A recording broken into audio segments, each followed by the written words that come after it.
We're live.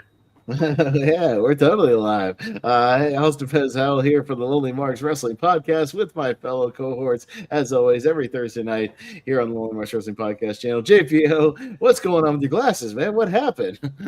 I'm not as thinky as you think I am. Oh. No, hey, No, that's I'm me. just That's me 2 days from now, not right now, like when watching War of the Fast and Worlds Furious. What are you watching? Oh, War of the Worlds. Oh God, with Ice Cube. Yeah, that's my worse. glasses fell off of shock. Yes. Yeah, no, happy to be here. Another week in wrestling. Some total not stuff discussion. We'll have a little bit. Have some Yeah. points your ranking. Looking forward to it. Yeah, sure, a lot of fun. Richie, how's it going? Good, long time no see. Yeah, I think you're impersonating Carl Silver for the glasses going. Sorry, your future's not with the company. Sorry. No, good to be here. We always talk about wrestling, and I like being in suspense. I don't know what T-rank we're doing, but I'm intrigued. It'll be a fun one. It'll be a fun one. It'll be a different aspect to some wrestling stuff. Like, last time I brought a fun one where we talked about wrestling weapons and foreign objects. That was a good time. I kind of ranked some of those. Yeah, this will be something wrestling related. I think you guys have a good time with it. Yeah, as far as real quick, let me get the fantasy updates out of the way, and then we'll get to some news. Yeah, not a very lively week of wrestling. There was a lot of matches, especially on SmackDown, with a lot of people that we didn't have on our rosters. So there's 3 or 4 matches with a lot of people not involved in our rosters whatsoever.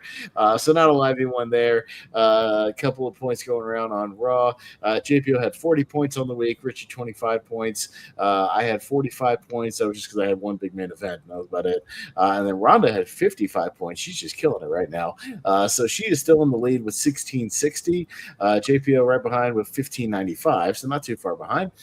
Richie with 1525, and me bringing up the rear with 1475. So that's what's going on there. Yeah, as far as roster swaps, I've still got one. I'll still hang on to it. Where the hell is Ethan Page? Why hasn't he been on Raw in 3 weeks? What the hell's going on? And Jordan Grace, where's Jordan Grace? She's falling off. She on main event, JPO? Maybe. She probably is. Probably. Yeah. On main event, yeah. Yeah, probably. He's been on Raw. He just has been in a match. Yeah, a lot of my people are cutting promos and around, but they're just not wrestling right now. So yeah, I'll stick with what I got. Richie, you don't have any, so you got to hang on until the next pay per view. JPO, you have 4 big ones, but your roster's still doing all right unless you want to make any kind of major swaps. But no. Yeah, I'm good. Okay, yeah, it seems like you're still cranking out some points, doing good. And then Ronda's good too. She's still got one in the chamber. So yeah, earlier tonight the opening match of main event is Jordan Grace is the opener. Son of a bitch. Dude, I swear to God. It's every time hey, what's funny is the last couple of SmackDowns, Braxium has been on there, but it's been one or the other. So it's Ray Phoenix versus Axiom, so-and-so versus Nathan Frazier. I hate that. So I can't even get points for Braxium, man. Their tag team is just trash right now. Main event also you'll get Kiana James, Otis, Bailey, and Lyra on there. Yeah, so. Oh, great. Wonderful. That helps me out a lot.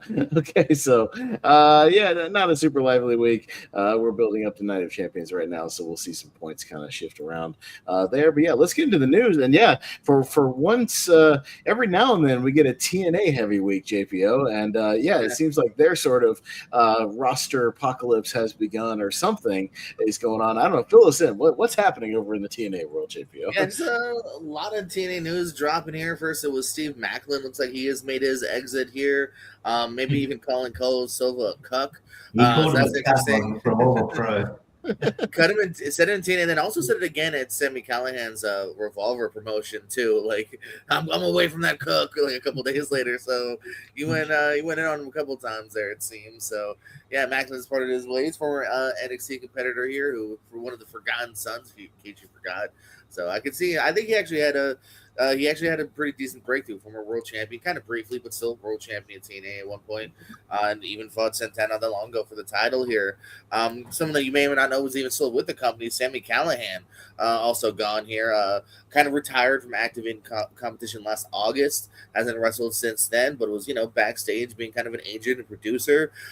His tweet was actually kind of funny. His tweet goes, "Got a call today that it was them giving me a promotion or a different kind of job.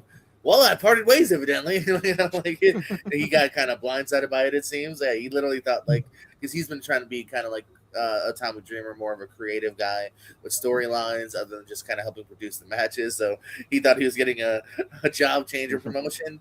Said he got his walking papers.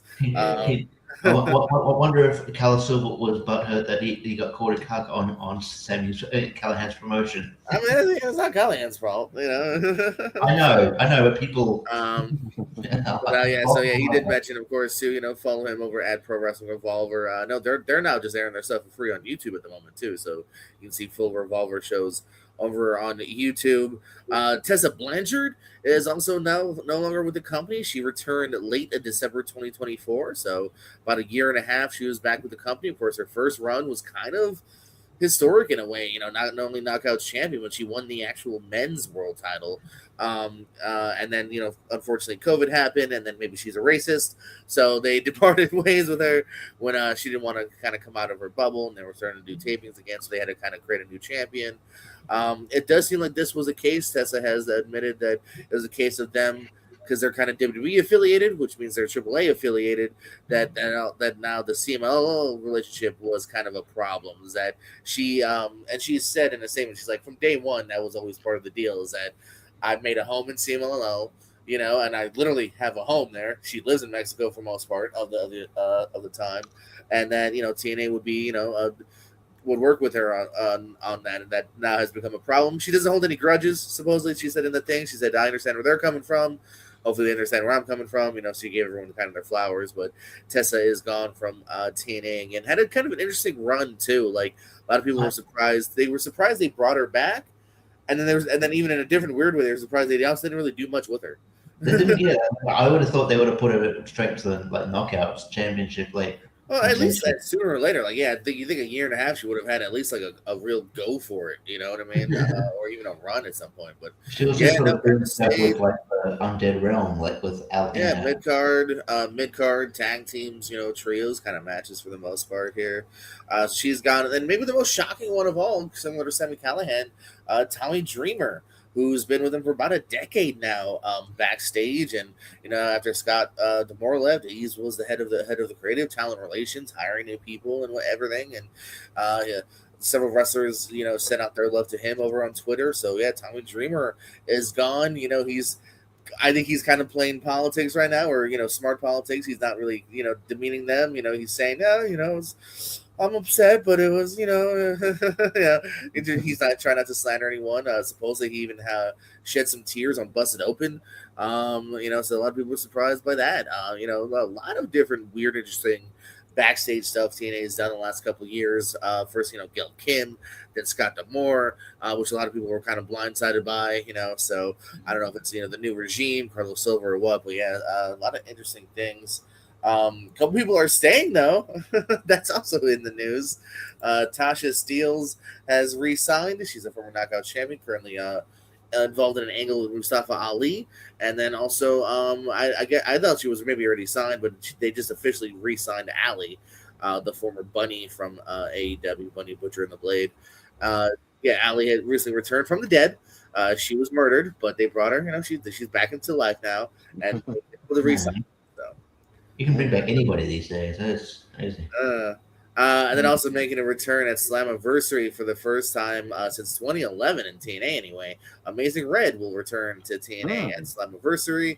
I don't know if they're planning a big maybe Ultimate X match or what, but yeah, Amazing Red will come back. Not sure if that sounds like it's a one-off or maybe just kind of one of those Is he coming back and they induct him into their Hall of Fame maybe or something, because he was one of the he definitely deserves it, I would imagine. Original X Division guy, former X Division champion. Had a couple different runs, like I said, even a run back in all the way back to 2011, but the original run back in 2002 or 3. Yeah. So I wouldn't be surprised. They're definitely building him right now as just a wrestler, but like that would make a lot of sense if they pivot that because that's usually around Bound for Glory time. So that would be not far away from Slammiversary. And they already announced ODB, so it's not like they don't mind announcing a little bit early. So yeah, that's actually a really good call. I would imagine anyway. It's definitely possible here. Former tag champion with AJ Styles. Maybe AJ Styles can. I don't know. Incorrect, Richie. That's Ring of Honor. Oh, you did win the tag titles with somebody, right? With the AJ and Ring of Honor. Yeah, correct. Yeah.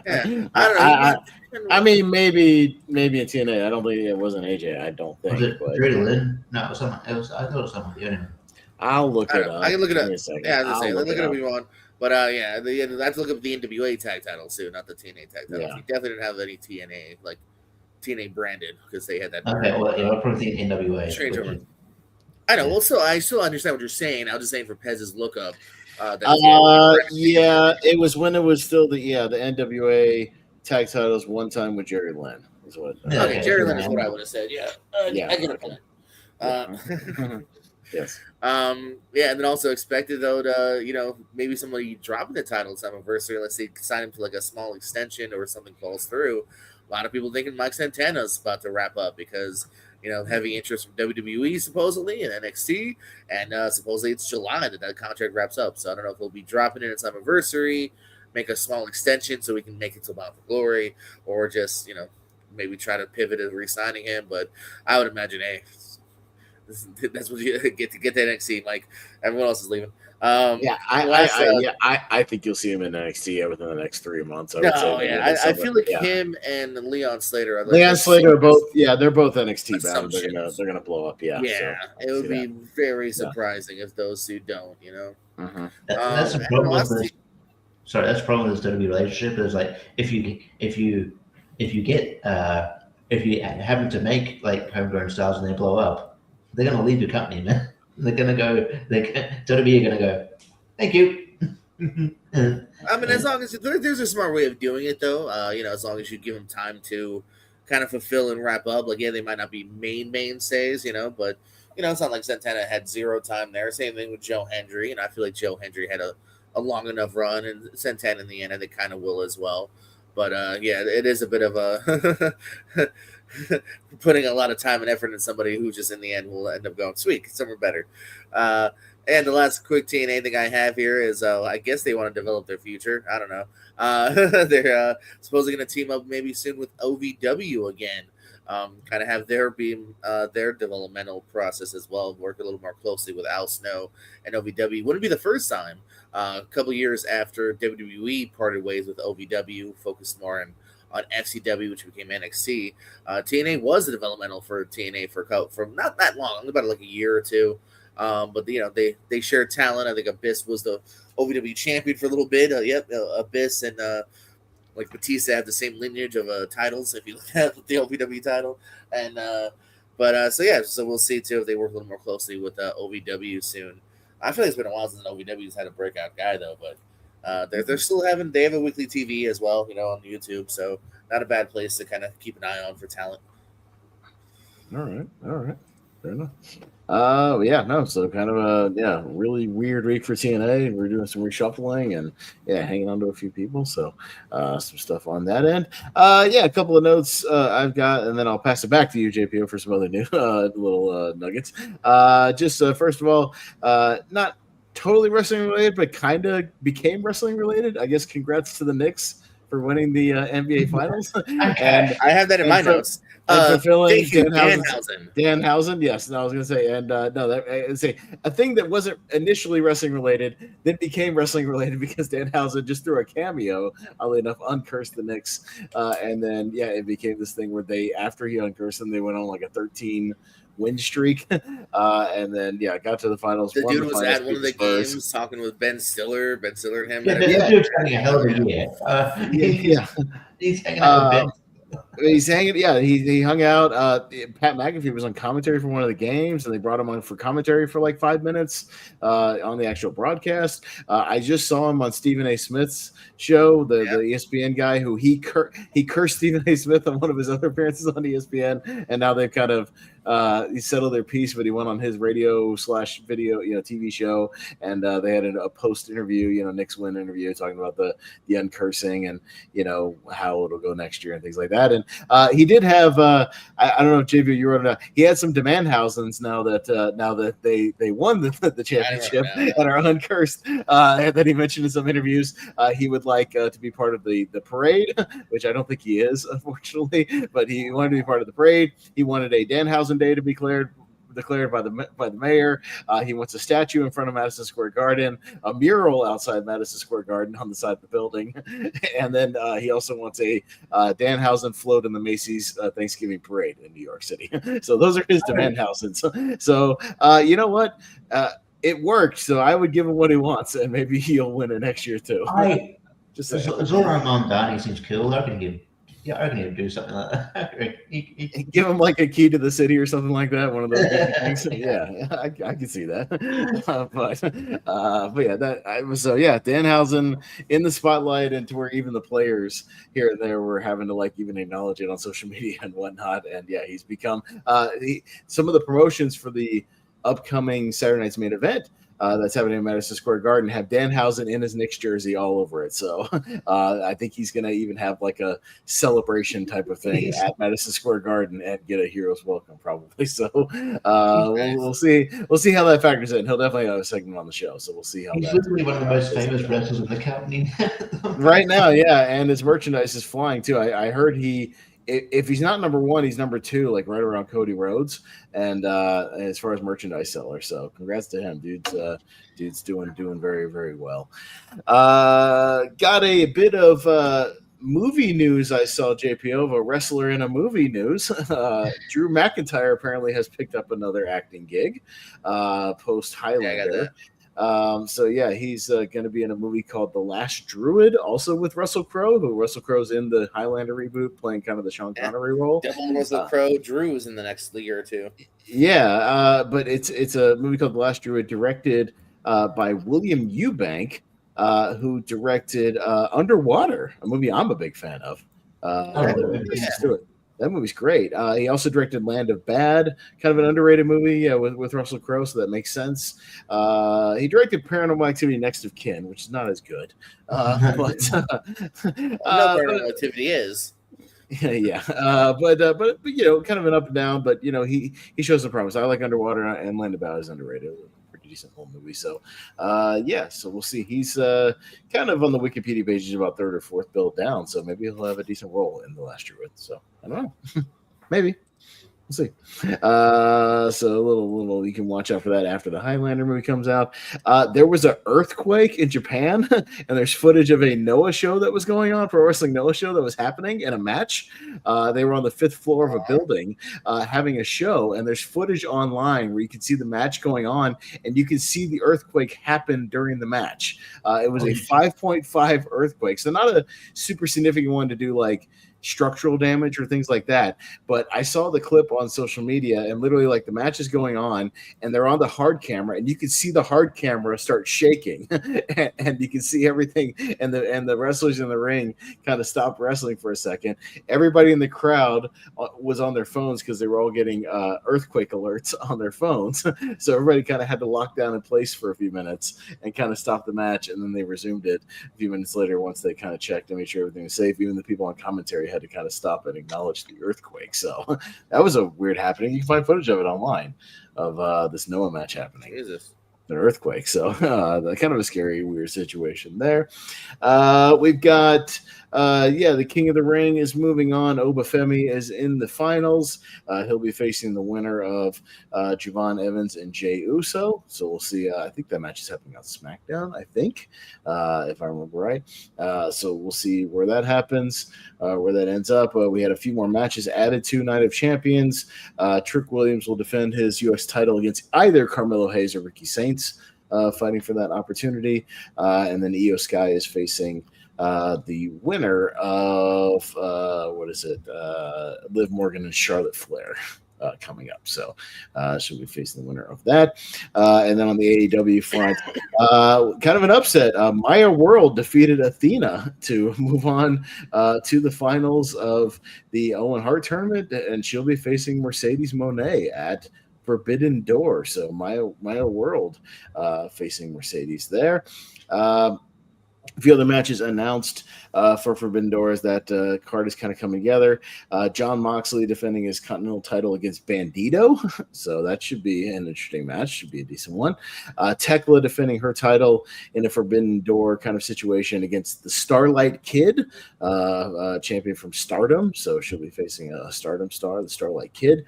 Pac will be challenging for the IWGP Global Heavyweight title against Shota Umino, who's a pretty solid wrestler if you haven't seen him. Shows a really good talent, so that should be a decent match. Cope and Cage defending against the Dogs for the tag titles. We mentioned last week Kenny Omega, Zack Sabre Jr., Ospreay and Swerve Strickland, obviously, and the cage match, the 12-man cage match, where if Briscoe's teams wins, he gets a AEW World Title shot. The teams are officially Mark Briscoe, Orange Cassidy, Roderick Strong, Kyle O'Reilly, Takeshita, and Darby Allin taking on MJF's team of the Don Callis family, consisting of Kevin Knight, Kyle Fletcher, Jake Doyle, Okada, and Andrade. So those are your matchups for your main event. So just a few developments on that end. JPO, what else you got? I'll throw it to you. Yeah, I got some stuff written down here. Some stuff that's happened recently. Let's see here. As far as title changes and Ring of Honor, that this might even happen tonight as far as being shown wise. Leo Rush, Gollum, is your new Ring of Honor television champion, defeating AR Fox earlier. Several New Japan champions have changed. Yuta Tsuji is your new heavyweight champion. I do GP heavyweight. Yo is your new junior heavyweight champion. Shota Umino, global title, and Aaron Wolf is your openweight champion. So several championships changed hands over in New Japan. I got a quick game for everybody. Okay. All right, Price is Right rules. How much is El Grande Americano, the Ludwig Kaiser version, mask from that match going forward? I did read this, but I think I forgot it already. On like eBay or something, or something like that? It's on auction. It's on a Fanatics auction. It's currently at a price. What is that current price? It could go higher, although this price hasn't moved, I feel, in the last day or two. It's going to be something ridiculous. I'll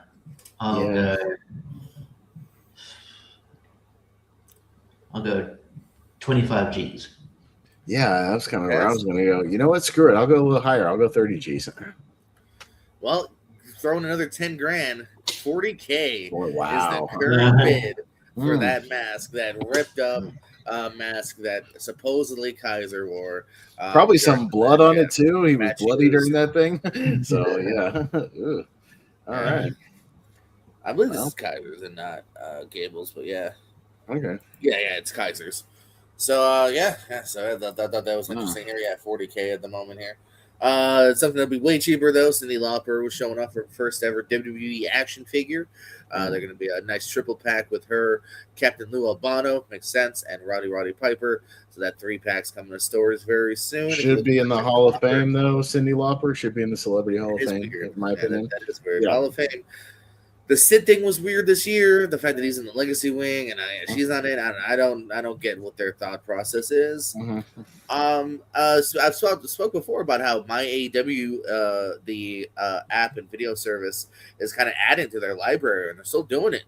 Not only have they added, like I said before, recently, like One Fall Wrestling from QT Marshall, but also Creative Pro, which is actually tied to Brian Myers, Wrestle Pro, Warrior Wrestling, and more are on that app too. So if you want to check out some indie wrestling, check out myaw.com. And right now, those are all also free too. So I know they're doing a thing where they're like New Japan and CMLL about to have kind of like a little mini crossover show.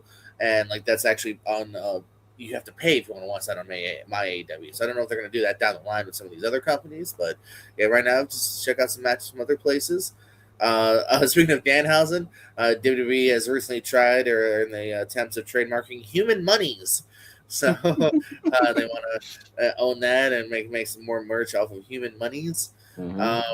Jack Perry's contract is expiring very soon. Jungle Boy Jack Perry here. It is rumored that he'll likely be back with AEW, but just saying that I don't expect him to go to WWE, considering unless him and CM Punk bury the hatchet. I don't know. Yeah, it might not be the best maneuver. Yeah. Maybe not the greatest news. The man accused of stalking Liv Morgan was found not guilty by reason of insanity. So you too can stalk a WWE diva and get away with it. No, sorry. But he is being deported. So I mean, yeah, he's Canadian. He's being deported back to Canada, and I think he's on some kind of probation or something for like a couple of years or so, something like that. I've always thought that. Just a quick legal thing, because I studied law a lot in high school, and I'm interested. I've always thought instead of not guilty by reason of insanity, it should be guilty but insane. Does that make sense? Guilty but guilty but insane, to where like you did it because you did it, because clearly he did it. He did it. But like they declare you insane, and then you go get the the psychiatric treatment or whatever, or the sentence with the psychiatric. Yeah. I mean, I guess at the end of the day, it would about even out the same, though, right? Right, but on your record, you're still not guilty by reason of insanity, which is stupid. But because a lot of times they are guilty of the crime, and you did stalk her. That's not up for debate. You did do that. I actually have an exclusive. That guy's here, Richie. Why'd you do it? Next question.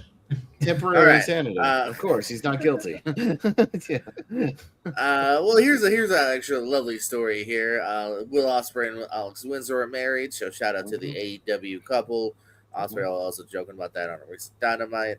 Let's see. Here's some weird news. AEW is helping produce a stage musical called The Last Match. While they're over in London, there's supposedly even some AEW talent might get involved with the stage musical. So that's an interesting road to go down.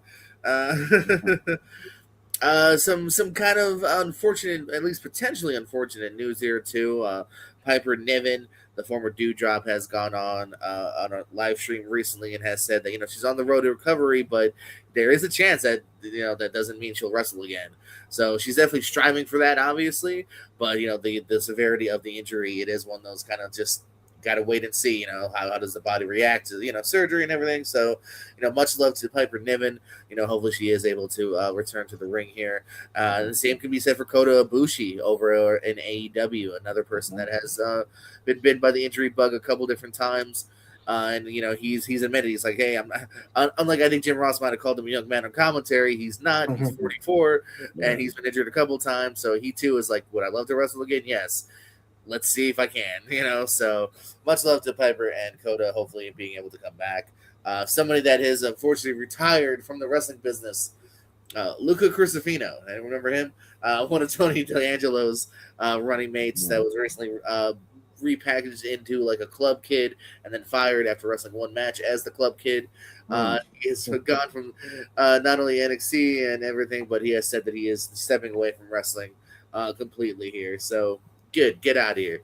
That shows you didn't really love it. To me, that shows you didn't really love it. You're not really not even gonna try TNA or the Indies. Maybe try to get back to WWE. But I think that's what happens a lot with the. I don't know if he was he a wrestler prior to this? I don't think so. Like, was he? Or probably was he not. like, he's probably another athlete or just a good-looking dude that has a following that they signed. Because this happens with a lot of those. Was it that program, that NIL, whatever that called, the program where it's like they sign these athletes, they either make it or they don't, and then they get released. No, he had 0 matches prior to NXT. So I mean, even somebody like Rick Boogs, who I like as a person from his interviews, and supposedly he's hinting that he might come back into wrestling, but he was very quick to go, all right, I'm done.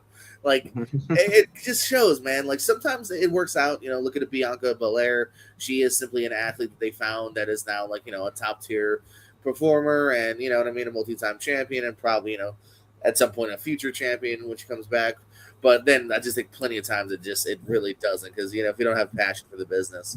Yeah, there was a couple of women there too who's retired as well. I think Callie Bright. There was a couple of women there who came in through that program. Yeah, they tried it, it didn't work, and now they're on OnlyFans. Exactly. And I swear I don't subscribe. I mean, I think that one of the best examples of somebody that got brought back because they made a name for themselves after the fact. Look at Cody Rhodes. Like Cody. Oh, it can happen. That's what I mean. Like, never really got to like main event status during his initial run. He gets out, he goes to Ring of Honor, reinvents himself, does the heel thing for a little while, helps start AEW, becomes a main event giant star, and then gets brought back, and now he's been multi-time champion. The best. The best three examples are one, Cody, two, very similar, Drew McIntyre. It's another guy that they fired, said goodbye, like it's not working out. We tried, went and like fucking popped up everywhere, got into this amazing shape, came back, won the world title a couple times. Another good example, LA Knight is another guy they gave up on, back in the day. He's back. I don't know if this is going to work out much, but like Sloan Jacobs is somebody that just got re-signed, who was in NXT briefly for a little bit and is now back in NXT, or at least going to be on WID and Evolve soon. So that's why I'm just saying, as far as like passion goes, like this doesn't have to be the end of your career, but it just the fact that he's already ready to give it up just to me shows that I don't think you're fully in it. That's all I'm saying. It seems like they're bringing back Enzo and Cass. Like, I mean, that's pretty entertainment value. Yeah, because they never. Because Cass, Cass is another great example. Maybe Enzo not as much, but I think Cass is a great example of, had his problems, fixed his problems, worked on himself, kind of kept going at it. He never totally stopped wrestling. Had a CNA run, had an AEW run. Is like now ready to reinvent himself in WWE, hopefully, and so. And I think it'll get a huge pop when they come back, if that indeed does happen. Last thing on my notes here is for our fans in Canada. Speaking of Scott D'Amore's Maple Leaf Pro is doing some cool stuff. They got their TV show Mayhem debuting on July 15th at midnight on TSN. It is the first promotion to air on TSN in over 40 years, of just about. So they got a nice little gig there. That is where you will actually find the former NXT commentator Mauro Ranallo is on commentary. So is Don Callis.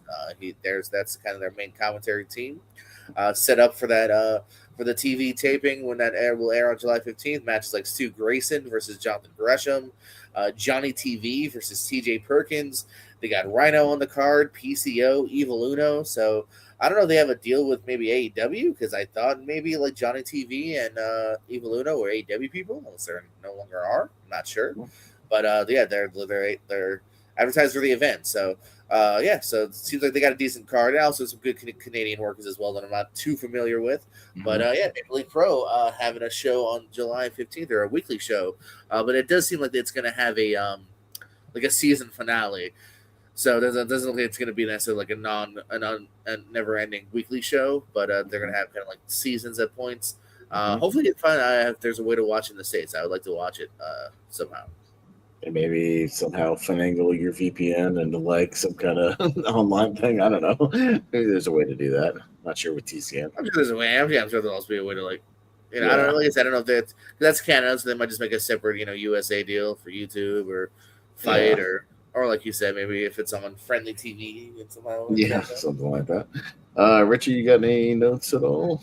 Only a couple of quick ones. And the what wrestling needs? More championships. MLW is bringing in the Southern Championship. I think they're going to start with and they're going to do a Bunkhouse Stampede match. So that's coming up soon. Did they say? I don't know if they said next week, but it's coming soon anyway. It's coming soon. On the MLW front, it's not really news. But there was a match on. I think it was the latest episode, maybe the episode before that. But they had a match. It was Josh Bishop versus Matthew Justice. Oh my god! It was the most scariest botch I've ever seen in my life. The Matthew Justice, hardcore guy, goes up. He decides he's going to jump off like the balcony railing, right, through and through a table, but he goes up. The railing gives way and he misses the fucking table and splats on the concrete. I'm like, holy shit! I thought he was dead, but he's alive. Oh my god! If you want, go watch that. He finishes that match too. Yeah. Now he's done that kind of crazy ass, nude jack or whatever kind of dive you want to call it. He's done it a few times before. This one just the railing just got unscrewed and like gave way, and he has no like propulsion, and he falls, and it's scary. I guess they taped those like a couple months back, or not a few months back, because I remember seeing that clip like a while ago. But they're like, well, we're not going to not air that. We're definitely going to show that, so you get to see it from the nice HD angle now. Evidently, he's all right, because then he goes back up there, and then he finishes match, because then he gets an outsider's head, or he gets a razor's edge through off the same kind of balcony through a table, and then he loses. But my God, that was gnarly. At that point, I don't press my luck. I just take it home back in the ring. You know what I mean? Like, that was me. I'd be like, you know what? We've already had some back and look at it. Let's go improvise and take it home. Yeah. Holy shit. And it's more rumor territory. But in regards to TNA, it looks like they're also. I mean, I think that because they're looking for obviously potential replacements for Tommy Dreamer, or whatever. And it looks like they've been talking to Road Dogg. So I'd rather, just because I don't believe it when I see it. I haven't even heard they talk to him. I just heard that's like been discussed as like maybe they'll approach him. Yeah, but it's just interesting. I don't, because it'd be an interesting proposition, because I don't know whether, like, a lot of people, there's obviously people, people whinging on, online when SmackDown was particularly bad. That I think he was kind of the scapegoat, but there was I don't know. But there's been mixed things. It's no one guy's fault. WWE is such a committee, and like a group of people that like, I would never blame just one dude. No. Yeah. No, I tend to agree that, and but yeah, that was pretty. That's pretty much the rest of the things. I literally have the New Japan Champions page up on my tab, because I was like, I don't know if they'll mention that, but you did straight away, so that's all right. Yeah, I try to check Champions weekly now, see if anyone important comes across. Yeah. That's so good. So yeah, that's pretty much what what I got. But yeah. Cool. All right. Well, any other news bits, or should we do a little surprise tier ranker? That full of fun. Sounds like we're on the way to tier ranker. Yeah. Okay. All right. So I made us a little tier ranker here tonight, this afternoon. Came up with a little topic. I did see a few people had done a couple of these, but I wanted to pull my own images so I at least knew what I was looking at as I pulled them. So let me go ahead and pull it up, and I'll give you guys a visual and show you what we're going to do. 45 items here in the tier ranker, so not too many, but just enough that we can kind of breeze through these with 3 people. We are going to do some tier ranker of some wrestling commentators. We talked just about Mauro Ranallo and a few people like that. So let's talk some wrestling commentators. So I have 45 here. I just kind of stuck with the major promotions. So I stuck with like, with the older promotions, just like your ECW, WCW, WWF/WWE, current kind of AEW, and just a couple of TNA people. So just kind of your generals, and obviously a few of these people span a couple of promotions and whatnot, so you can rank them accordingly. So let me zoom in a little bit here so you guys can see a little closer. So the rankings are as follows. I got 5 tier rankers for it. Got GOAT level, commentator, so the kind of S tier, if you will. Then I put champion, so that they're good, and you like them very much, but maybe not a greatest of all time, but kind of world champion sort of material. You got mid card, so right in the middle, good moments, bad moments, a little bit of both.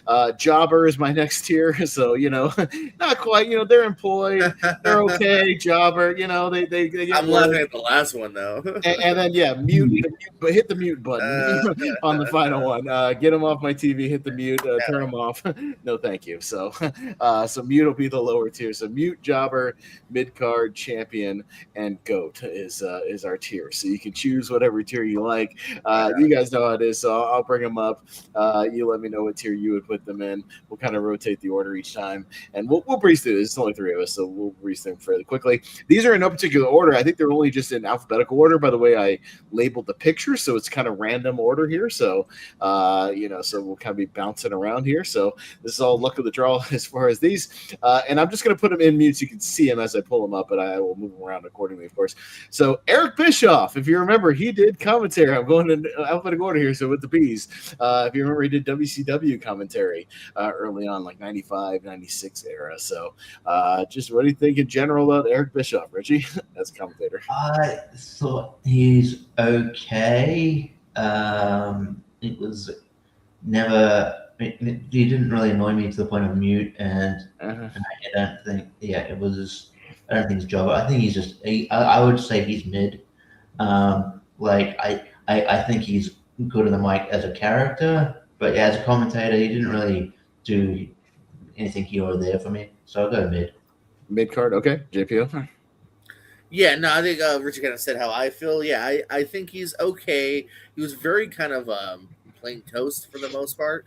You know what I mean? Until finally the NWO came in, and by then he was kind of off of commentary, from at least from what I remember. So yeah, I'll say mid, good, but like nothing bad, horrible, nothing great. I may have watched a little more than you guys did around this time. I go jobber level. I don't think he was very good at all. I don't think he was like insufferable, but I think he was very basic, kind of like a Vince McMahon of the time, where he didn't know a lot of the moves. He didn't really care a lot about like promoting what was going on in the ring. It was kind of just talking about whatever he wanted to talk about, and then if he did heel commentary later, he was really insufferable. But as just kind of I think he was kind of jobber level myself. But 2-1, so we'll go mid card for Eric Bischoff. I threw a bone to our boy Blake Chadwick, JPO, our local boy that we've worked with. So what do you say about Blake? He at least does talk. The current Blake Howard, he's called a lot of main event. You'll see him popping up on NXT doing backstage interviews. If you look up any Full Throttle Pro, or is that the only one we worked for together? Yeah, look at Full Throttle Pro. You'll hear me and Blake. Which, by the way, I don't see my photo on this. I'm calling bullshit. Done it for a decade, so I can't get no respect in the business. Yeah. But yes. So here's the thing. I will say go up. What are your rankings again? I've got GOAT, champion, mid card jobber, and I'll say champion because he's gonna get to GOAT one day because I have nothing but love for Blake. But I don't know. I can call him GOAT yet. I think even he would agree with that. But I'll say champion. I do think he's really good. He's worked his way. He's put in the time. No one was surprised when he made it to WWE, like in Florida. So big props to Blake. Yeah, no, I wish they had shuffled around like Vic Joseph out of NXT and he had gotten a shot like in NXT right now, because I do think he's kind of ready for it, if they put him into that position. Because the dude pays dues. I was hanging out with him when he was doing commentary at Vintage for Simon Says' promotion back in Orlando. You know what I mean? Like hanging out with that dude, and I think he's really good at what he does. He's really professional. Even at indie shows, he showed up in a suit and a tie and did his thing, and he always was well researched. And he's going to be when he gets that push to be a good commentator, I think he's going to get there. So he will get there someday. Just give him the opportunity, guys. Come on, give him a chance. Be on main event with him and Road Dogg. Come on, give me a little something to do. Richie, are you familiar with Blake at all? It's tough for me because I've heard him on commentary a couple of times, but I am not as exposed to him as you guys are. But I've liked him on commentary enough. I think he's pretty good. Pretty good. I would probably. Just because I haven't seen enough, I would go. I wouldn't go too harsh, but I'd probably say like mid card maybe. Yeah. But I trust your judgment though that he's probably he could get better. But he's better, yeah. No, he's gonna get there someday. All right, so it's going down. Here's a notable one. Bobby the Brain Heenan. So obviously both his time with Gorilla Monsoon as color heel commentator and even in, of course, WCW later on. So I guess it's on me. I think Bobby Heenan's like GOAT level heel color commentator. I think he's fucking amazing. I think he was one of the reasons he was worth watching, back then, even watching those old shows that weren't as good. Seeing him always just weasel out and defend all the heels and all their shenanigans and just egg on Gorilla all the time to the point where Gorilla would just be like, "Whoa, will you just stop it? Will you be quiet? Will you stop it, Brett?" He was just great. He was funny. He was insightful. The Johnny Carson, kind of talk show stuff he did was great. WCW, he was good. Wasn't as good there just because I think he didn't have as good a chemistry with Tony Schiavone as he did with Gorilla, but he still was great and had his moments. So to me, Bobby Heenan is a GOAT level color man. Richie? Yeah, I'd go there. it's clear. Yeah, fortunately, I think there's points where I think him and Shivani got along, but like he still made the most of it. And yeah, his still one-liners are still great, and like even the one when he was doing the Gimmick Battle Royal with Mean Gene, and that classic line over by the time he gets to the ring, it'll be WrestleMania 38. As a great, like he's just one of the funniest, quick-witted guys that have been wrestling. Or there was that time, and yeah, I think it was with Gorilla where it was, or I think it was maybe Vince, where it was like, they'll talk about the Hart family being in the audience, and he goes, oh yeah, I thought I could smell something. He's so quick, but he's so good, and yeah, it's just, yeah, I agree. Goat. Yeah, JPO. No, yeah. When I first saw the bottom, like some of the photos at the bottom, I thought we were doing managers because I saw Bobby right away. Yeah. And then I would have said go for manager, but since we're talking commentator, I'm gonna have to say go. No, go either way because no, I love me some Bobby the Brain Heenan here. I've always wanted to spend money and have a jacket just like that too. The style of the way he carries himself. Yeah, great at WWF. I agree with you. I think there was something slightly missing from WCW. Maybe it was just because he didn't have that other great half to bounce off of, but still very good. Even a little glimpse of like the Gimmick Battle Royal. Like I was like, oh fuck, sign him. Like yeah, right now. I want to see him do commentary now. Like it sucks that like there wasn't. I don't know if TNA ever tried because like even when he cut some promos in Ring of Honor a couple times, him and Cornette, and I was like, fuck, this guy can still talk. Right before he kind of was unfortunately voice. Yeah, unfortunately, around that time he got throat cancer, and then it's a well, that's why I'm saying it. It sucks that like there was still like a good like 5-6 year gap though, where like he could have done something though. You know what I mean? That the early 2000s that he was still able to talk and was great. But so yeah, go. Goat for Bobby Heenan. All right, sounds good. We're running the gamut here. Booker T. So Booker T kind of starting out, doing some stuff, on SmackDown and whatnot, bouncing around. But of course, probably best known for his current run here on NXT. So love him or hate him. Well, do you love him or hate him, Richie? Booker T. It was an interesting one because when he first started, I thought he sucked. I didn't think he added anything. It wasn't a three-man move too most of the time, I think, and I didn't think he added anything. I didn't think he paid much attention. I didn't think he would say things that were just clearly just of someone who wasn't paying attention to what he was watching. But then it's almost like he got a new lease of life when he's in NXT. He's just so much fun on NXT, and like he counteracts like Vic Joseph well, who's we'll get to him, but he's boring.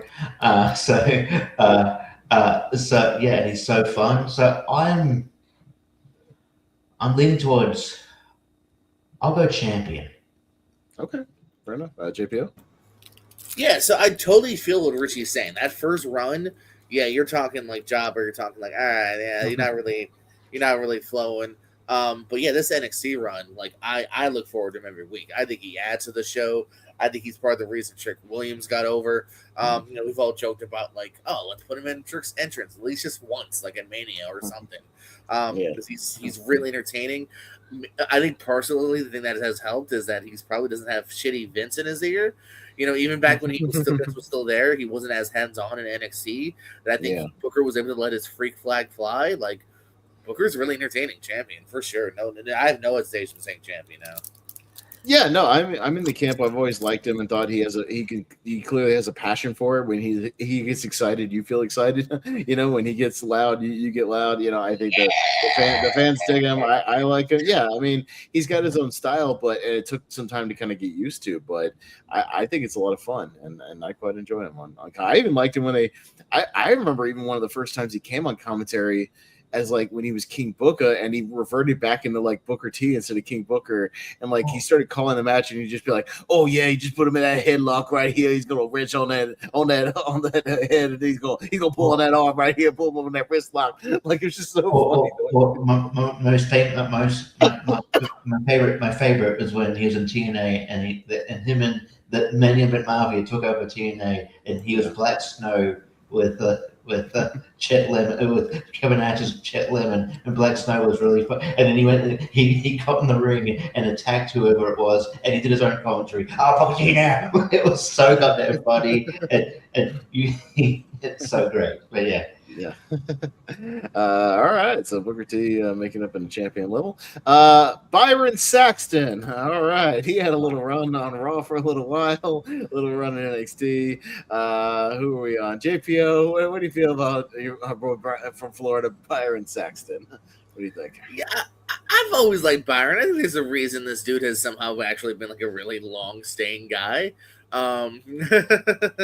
I actually have like several photos with him because since he's like either a ring announcer half the time, like he's always very easy to grab. Hey, come over here for you're hanging around. I think he's good. I think is the perfect kind of second man, more straight guy. So I think I see mid card. I got no problems with Byron. Okay. Yeah, it's tough because I literally have done road trips with, at the time, Brian Kelly, JPO. I rode with this guy to many, many shows when he was doing ring announcing in and around Florida. He rode with us many times. He's a Jacksonville guy. He was on Jacksonville News, at the time, the morning shows and whatnot. And yeah, I always thought he was kind of a really charismatic ring announcer. That's when I thought they were going to bring him in. They were going to use him as a ring announcer. I always thought he had a lot of charisma and a lot of fire. He was good at interacting with crowds. When they used him as like a backstage interviewer, I was like, okay, perfect. He's like a news guy. Use him backstage interview, and then they put him on commentary, and I thought that was a little bizarre, because I thought he was kind of awkward at first. I think he settled in a little later. Like he got a lot of early hate, kind of settled in a little later, and got a little bit better. I still don't think he's like great, because he's a super nice guy. I mean, he's nothing to personally. I think he's a good dude.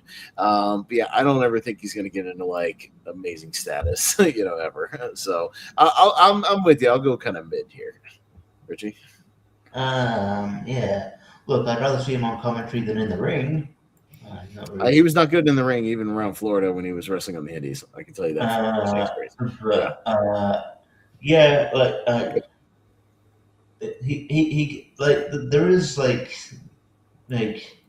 times where he can be good. I think sometimes his retorts to Corey Gray sometimes were good. But yeah, I don't think he ever had anything interesting to say. But like they did use him like brief. Like there was a segment where he was a ring announcer on NXT, I think during COVID. And I'm like, man, this guy should be a ring announcer the whole time because he was good on the Indies as a ring announcer in Florida. They should have used him as that. He's good. And I think on the odd occasion when someone's away, he does do the ring announcing. Yeah. On the odd occasion, and I'm like, man, that's what you should do. And he serves a purpose. So, but he's never offensively bad or anything like that. There's much worse people will get to all this. So mid card's fine. Okay, fair enough. All right. Well, he had a run for a little while off and on, and he replaced Jim Ross at one point. Jonathan Coachman, the coach, as your play-by-play announcer, kind of started off on Heat, then got promoted to sort of heel-ish, play-by-play announcer. So I mean, Coach is a weird one because I like him as a personality. I like his character. I think it was wrong when they put him in a play-by-play role when he should have just been a color guy. If he was going to be a heel announcer, just be a heel announcer. Just be that color guy. And then trying to do, I don't know, heel play-by-play guys don't work. It just doesn't work. It's a weird dynamic. You got to have that guy just making the comments. And I just don't think it ever quite clicked. Really ever, but he wasn't like insufferable like I wanted people to get to. I'm going to put him in jobber territory personally. Richie? Yeah, Coach is a weird one, like you said, but like he was, I thought when he was like, really on TV, and then they put him in play-by-play, like I could get used to him. I didn't think he was great, but like get used to him. And he was like, I thought when they brought him back briefly when he was color, he was terrible. And the announcers let him have it. That's why he didn't last that long. When he was like, when he was trying to say that actually being in a bear hug would actually be beneficial, like whatever. He was just getting roasted by the other commentators. I didn't think he was really into it at all. And I don't know. I think he made a lost step. And yeah, I mean, maybe he's just changed personally. He needs to stop pretending he has scoops on stuff when he doesn't. That's not a story. But yeah, I don't know. I'm tempted to go. I'll go mid, but I don't mind if he's jobber because he's not especially his last run. It was pretty bad. Okay, well, JPO may have to break the tie here. What do you think about the coach? I'll bump him up. I'll bump him up to mid for me. I do I remember kind of wanting him back. Like I was always like, oh, I think he was someone that had was really decent, and I was happy when he was brought back. And then I don't know what just did not click. I don't know what necessarily happened there, but yeah, I think there's a chunk of that run that I actually enjoyed a decent amount of. So I'll say mid. Mid, okay. Fair enough for the coach. Going down to Corey Graves. So still doing your current kind of color guy and sometimes play-by-play, at least for a little while on SmackDown. That was a weird time where he was kind of the play-by-play guy for SmackDown, but mostly color commentary with Michael Cole. So Richie, what do you think about Corey Graves?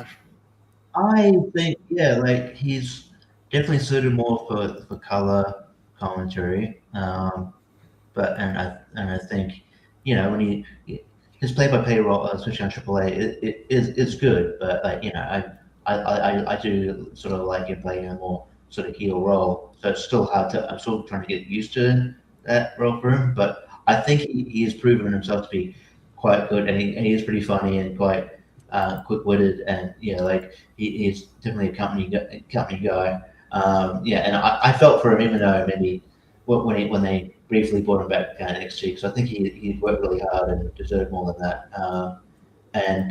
He makes most of what he does, and I think he's become a really good commentator. So not GOAT status, but I put champion. Okay, JPO. I'm even happy to. I'm going to vote. I'm going to nominate you GOAT. I think this guy has become a staple now. I think he's been around for over a decade, doing his thing, working his way up to main shows and pay-per-views and all the jazz. And I think he's great. I'm even happy to say, like, if let's say for whatever reason things ended tomorrow, I think he's a Hall of Famer. I think he's great. I love him. So I'm gonna say champion. Oh, GOAT or champion? Or GOAT.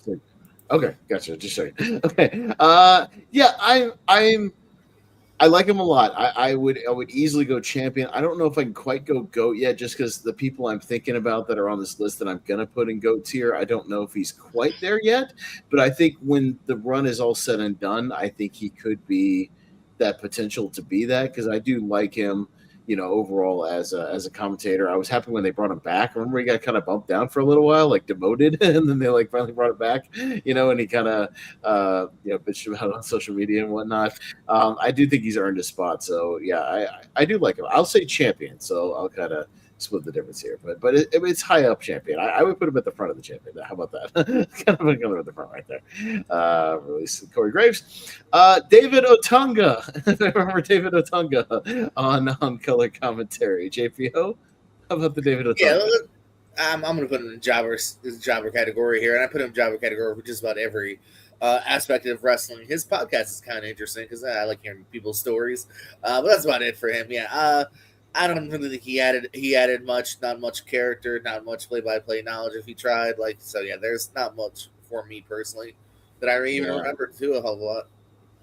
Yeah, not like insufferable, but just boring. Yeah. Didn't add a lot. So yeah, that's kind of what a jobber. It's just like it's not anything like you can't watch or anything, or Yeah, I don't need to mute it, but yeah, horrendous to my eardrums, but it's not interesting either. So yeah, I think jobber's kind of perfect for him, Richie. Yeah, he's a perfect example of a guy that. I mean, I know I talk about commentary here, but he was pushed because he looked good, and but it proved that he's not really interesting beyond that, and he had that connection with Jennifer Hudson, but he's not very interesting beyond that. And commentary proved that because he never had really much to add. He just he would, I guess on a three-man booth again, it's hard to add something, but when he would add stuff, he'd always have to be sort of prompted to talk, and then just be there with his coffee. Just a very, very boring, bland dude on commentary. They kept trying to push him into that role, but it just wasn't going to work. So yeah, I'd say jobber.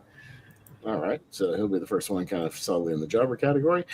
Going down to Don Callis. A little history. So obviously this goes all the way back to when he was Cyrus, on ECW with Joey Styles as the color commentator. Did some work in TNA here and there. But of course, does some stuff with AEW still, when he sits down at the commentary booth when the Don Callis family is out there, especially for pay-per-views, high-end Dynamite matches and whatnot. So what is it on me? I like Don Callis quite a bit. I've always said he's one of the best kind of heel sort of color guys. I think he blends that thing of like trying to put his guys over, justify the heel stuff, but also giving props, to the wrestlers, when they deserve it. Because I think he knows you have to put a few guys over here and there as well. I loved his commentary with Joey Styles. I always thought when they teamed up for pay-per-views, they had amazing chemistry. He's just got a great voice as well. Like, I don't mind listening to him. I think he's good at what he does. Is he quite GOAT level? I think he's right on the border, but I'll put him in a very high champion, if that makes sense. So, Richie? Yeah, I've done Callis a lot. I think he's a great sort of wrestling historian, but he's also charismatic. He's quite funny, especially as a heel commentator. Especially when they get it, he chimes in whenever the Don Callis on AEW and the Don Callis family wrestling, and he's on there. He bounces back and forth with obviously the commentators who don't like you just outrightly just call him garbage. But his one-liners are really quite funny as well. He's I've seen some of his work on Maple Leaf Pro as well, and he's really good. I think he's a great voice. You're kind of going underwater, Richie. I don't know what's going on. Your mic's kind of going underwater. Let's get a little closer. There you go. He's just a great voice in wrestling. So I probably not at the GOAT level yet either, but definitely a champion. I could definitely see him, like, if he decides not to be a manager, if if AEW did hire him as a commentator, I wouldn't be mad at that. Yeah, JPO. Yeah, no, I'm totally with it. I'm here for champion as well. I think I mentioned before, Tim and Morrow for Maple Leaf Pro. I don't watch a lot of Maple Leaf Pro, but what I like that combo. I think he's really good, so I can see that's why he's a permanent guy there. That's why AEW, I think almost every time he's managing, they trot him out as well for commentary because he adds a little bit of a nice flair that AEW is also missing. Everyone else on AEW commentary is pretty straightforward face. Like, I like that kind of dynamic that he can bring without overly taking over too, which I think is a right thing to do, because I've had that problem before on commentary where, like, you have like a guest like heel on commentary, they overdo it, and he trails it just right. Yeah, definitely. So champion. Definitely. Yeah, give it another few years. Yeah, I mean, GOAT. I just think it's too soon as they go, but yeah, champion for sure. Yeah, he might be on his way. Don West, so obviously mostly known for his TNA run, with Mike Tenay, early TNA. So what's your thoughts on Don West, Richie? Where'd you put him? This is tough for me. This is tough. I love Don West. I've sung his praises on the show a long time. Yeah, there's a guy that shouldn't really. He's like a home shopping guy. And it's like Jeff Jarrett took a chance with him, and he just sort of took a while. Obviously, wrestling is new to him. But he formed this great sort of friendship with Mike Tenay, and he's just I think his energy is just infectious, and I understand why Jeff Jarrett hired him now, and he makes you care about matches, which is what a commentator should do, I started to really like that team of Mike Tenay and Don West, even when Don West was a heel at one point. I still think he had some good one-liners, and I think he really settled into being a decent commentator. So I'm sort of teetering between champion and GOAT, but I'll say he's a high champion. Okay, JPO. I don't agree with that. I'll say he's a low champion. That's being nice. I think he had a nice amount of enthusiasm, and I like him, but I do think you need a good partner that actually knows what they're doing in Tenay. And so I don't know. I think there's a lot that had to be worked on. Did not like him much as a heel commentator. So I like him a lot as a person, and I do think he added a nice flair, but it's hard for me to say high. I'm definitely saying low champion. Okay.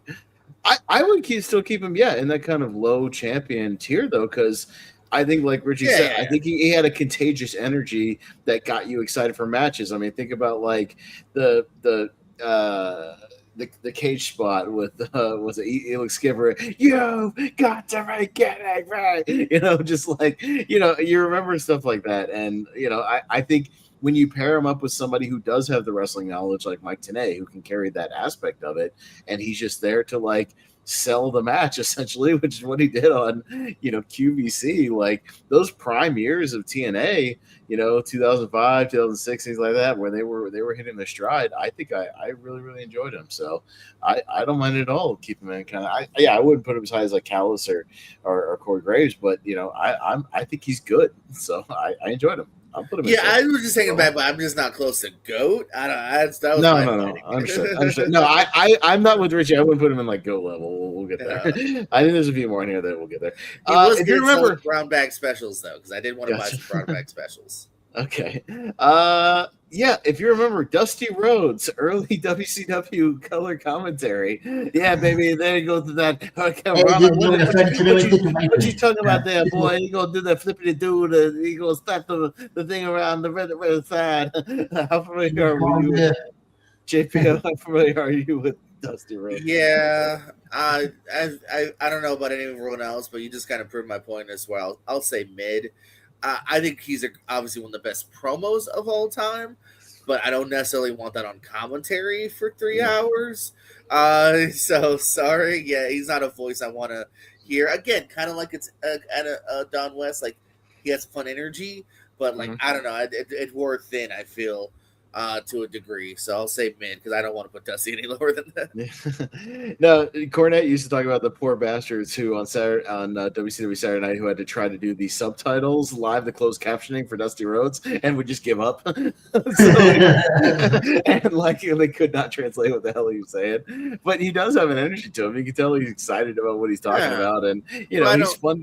He's fun to listen to in small doses. I go back and see some of those early shows, and like it's fun, like for what it is. But yeah, would I want to watch it week to week? Yeah, maybe not, here and there, but especially when he calls. But it's hilarious. Go back and watch him call lucha matches. It is hilarious. You want to have a good time, watch him call like a 6-man lucha match. It is something special. So but yeah, I'll put him in mid card. He's not as good as some of the other guys, but he's fun for what he is. I can listen to him.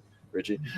Yeah, it took a while to get used to it, but it was funny because he would have like those kind of, he'd have his phrases without probably realizing their phrases. Like he'd always say, "Situation. It's going to be everything a situation, baby." It's everything, and then it's gonna It would like I think it would take away from the matches sometimes. So I don't know. He wasn't like a great commentator in that regard, but I don't know. Like he does, like Don West, he has an energy. And he's just this likable presence on the show. And I like hearing that voice. I mean, everyone likes doing a Dusty impression, so I'll go for me.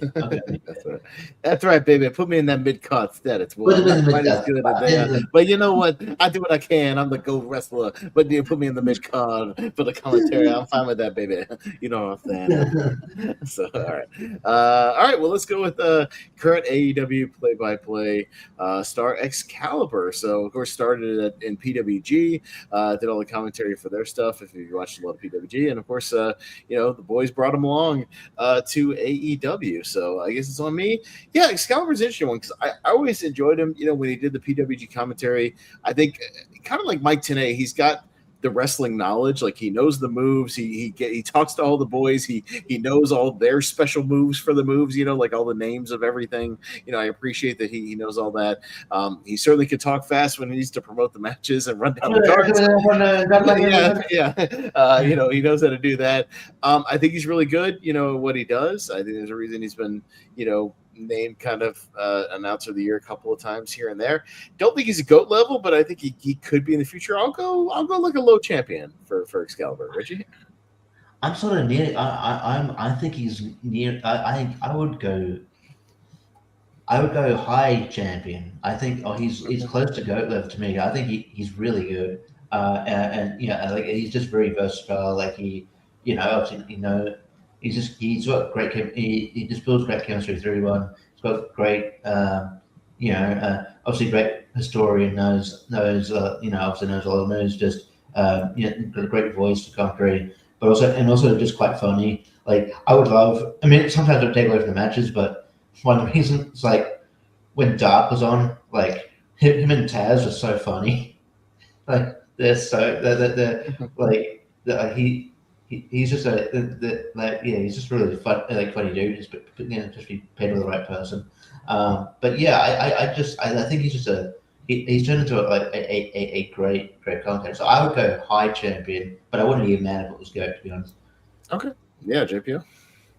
Yeah, no, happy you guys are. I'm with you because I think he's great. I've been a fan since the PWG days, so I was happy. I love the fact that maybe not the Rick Knox part, but like the fact that AEW, especially at first, was kind of looking out for someone like the indie guys because I don't know if Excalibur would have had a chance anywhere else. Like, I don't see WWE sadly taking a chance on him. So yeah, and same thing with even a Bryce Remsburg. There's a good ref.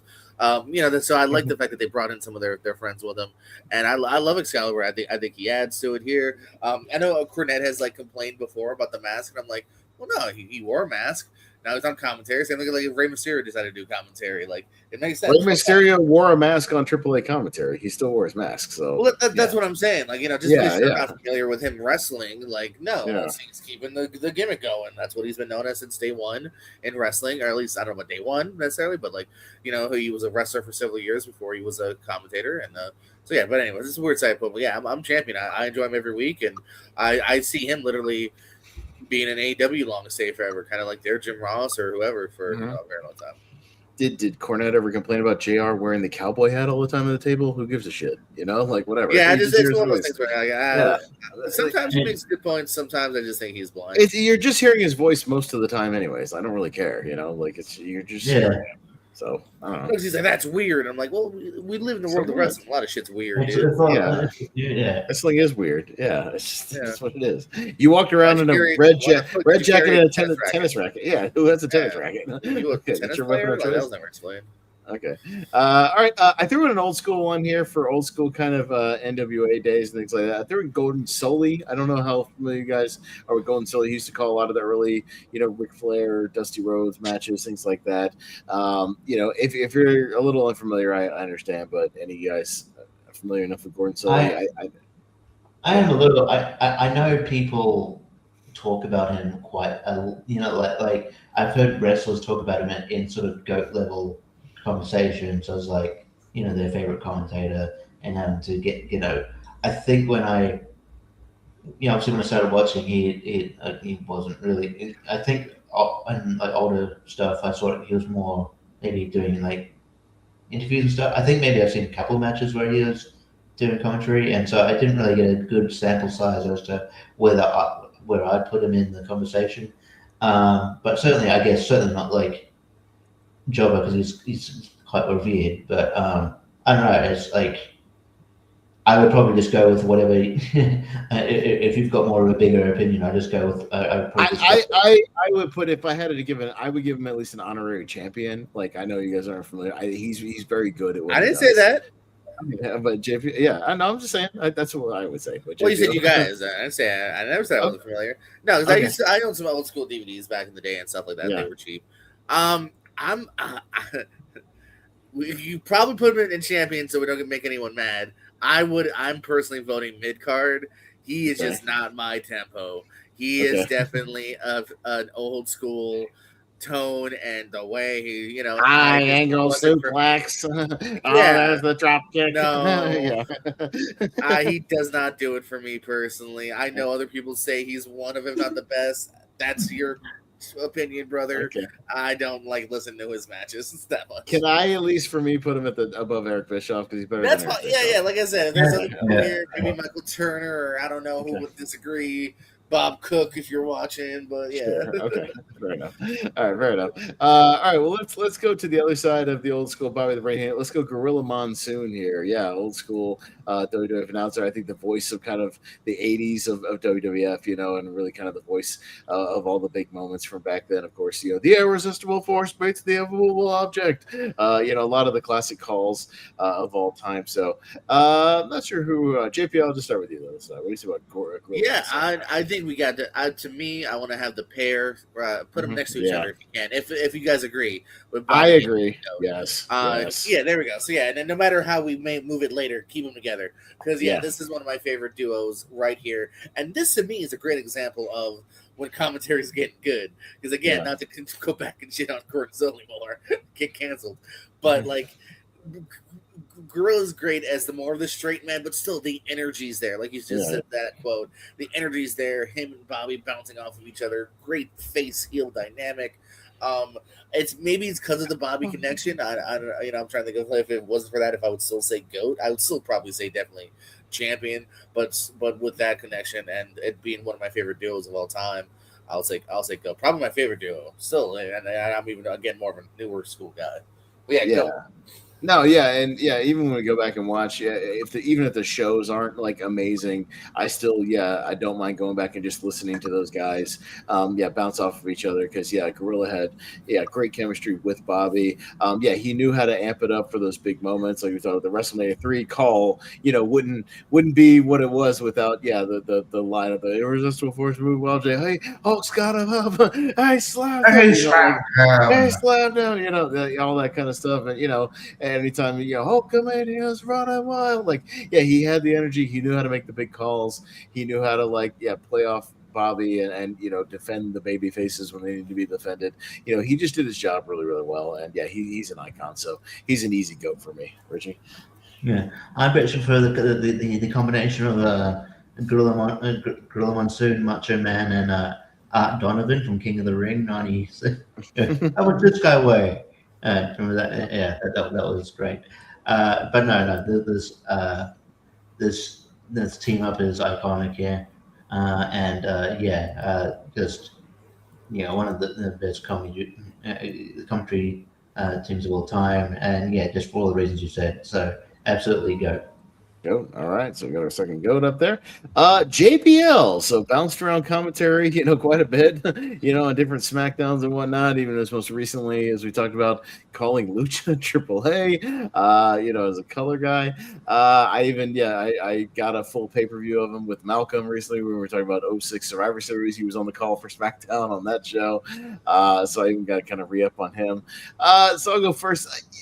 JBL's an interesting one because again, I think he has the energy for it. You can tell he's lively. He does his thing.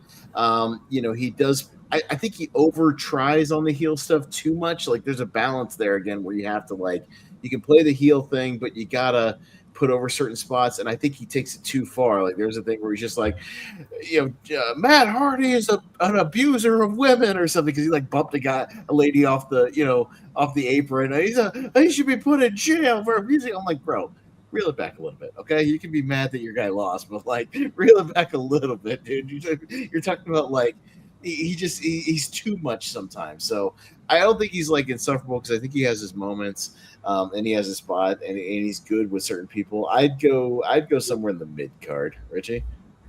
Yeah, I'm sort of my thoughts were going to be similar, where it's I think he's good, but he gets too riled up, where it's it's almost like it's like he overdoes it to the he kind of there's he gets a bit overbearing at times, but as far as obviously he knows his stuff, and but I feel like sometimes maybe he tries to get himself over a bit, maybe too much, but I don't know. But there's aspect he can be funny sometimes as well, and I think he's not bad. He's decent. He's not turn the channel off, turn the TV off worthy or anything like that. And he's got his catchphrases. Ball game. So I'll go mid card. All right, JPO.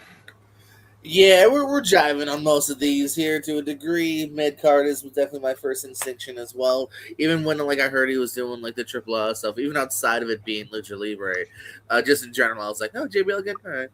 Regardless of what company it was for, AAA makes even less sense to me. Yeah. But even if it was just SmackDown or main event, I don't think I would be that excited either. Not against him either. He has his moments, but it's not someone that I'm particularly jolted for. All right.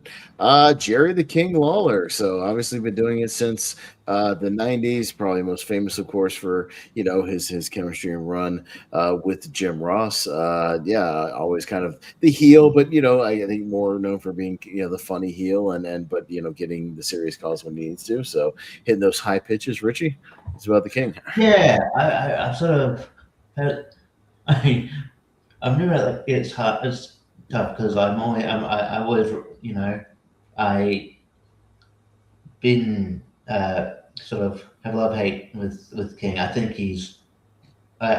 I think at the end of the day, I'm going to put him at goat level because I think just his pairing with JR. I think that's one of the best pairings like of all time. I think they just played off each other so well. But yeah, but I think when he's not paired with JR, and I mean like him and Vince is all right. Like he do some stuff with Vince, but when he's not paired with them, like sometimes it suffers.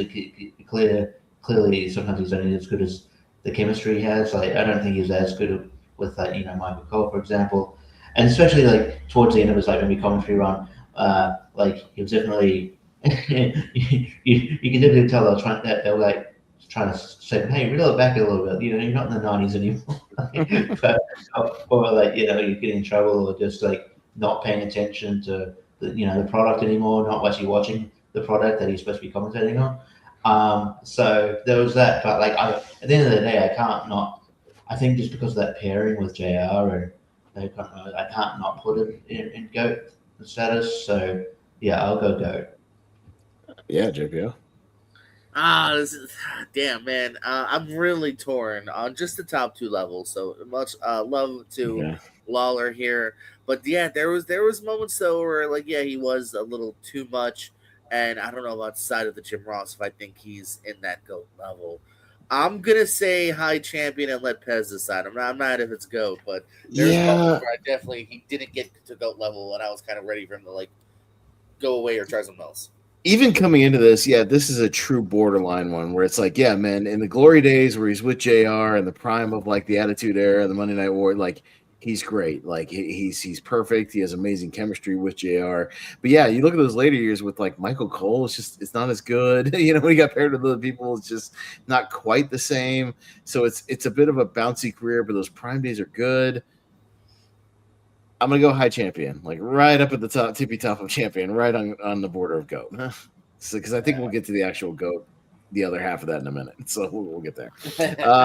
So okay, Jesse the Body Ventura. We even talked about him recently. Guest commentary on Saturday Night's Main Event, but obviously started in the heyday of WWF. Some stuff with Gorilla, some stuff with Tony Schiavone, even bouncing over WCW doing stuff with Tony Schiavone. Who are we on this time? We on JPO? JPO, what do you think about Jesse? Yeah. This one I'm torn now between probably layer 2 and 3. But yeah, no, I think he's better than mid cards. I'll say champion. There was moments again where like I didn't totally vibe with him, but I did, in that late '80s WWF run, a little bit of the WCW run, I was quite enjoyed his take and his persona. So I'll say champion. I'm going to go champion level as well. I think he's really fun as a color commentator, especially with Gorilla. He was really, really fun because yeah, he would really like point out if there was something stupid logically. I appreciate that he pointed out like that logically doesn't make any sense. Why the hell is the referee doing that, or why is somebody doing that? Well, if he didn't see it, it didn't count. Gorilla, whatever. Like, and he had the energy for the big matches. But he again still gave props to the baby faces when they deserved it, when they won. I think he rode that balance pretty well, and he's a hell of a lively. Yeah, now he just kind of sounds like an old boomer complaining about everything, but when he goes on there. But I think in his heyday, he was a lot of fun. Richie, Yeah, I'd go champion as well. I think he's very entertaining. Yeah, and yeah, but yeah, makes good points. But yeah, great chemistry. Yeah, definitely got a memorable presence, memorable voice, and yeah, he's definitely. Yeah, I think not quite goat level, but yeah, he's sort of cusp, I would say. So yeah, champion. Champion. All right. Jim Cornette. So yeah, he did obviously his own Smoky Mountain wrestling commentary. He did a lot of commentary for Raw for a little while, for about a year or so, with guys like Kevin Kelly and sometimes Jim Ross. It's on me. I think he's, again, I think he's very lively. He didn't he do some commentary for NWA for a little while until he got He fired? got in trouble. He got in trouble. But again, I think he's got a lot of energy. I love him as a promo guy. I think he's got a ton of mic skills. When he's into it, he's really into it. And I appreciate it. I just don't know if he did enough commentary to get up into like that champion level, but I would put him up right near the kind of the Gordon Sully place. Richie, what do you think? I'm sort of with you. I think he's like, I haven't, they haven't done enough to warrant that kind of like, the highly revered commentator. I see him more as a, if we're doing manager, I think he'd be. Manager, he'd be GOAT level, easy. GOAT level. But like as commentator, I can see why he'd make a good one. I think could you imagine Jim Cornette and JBL on the one commentary team? Oh my god, yelling and screaming. You're like, oh god, okay. Someone. It's just a matter of like, who's going to say the wrong thing here? This would be the phone call to WWE if he got paired up with JBL. Thank you, fuck you, bye, boom. I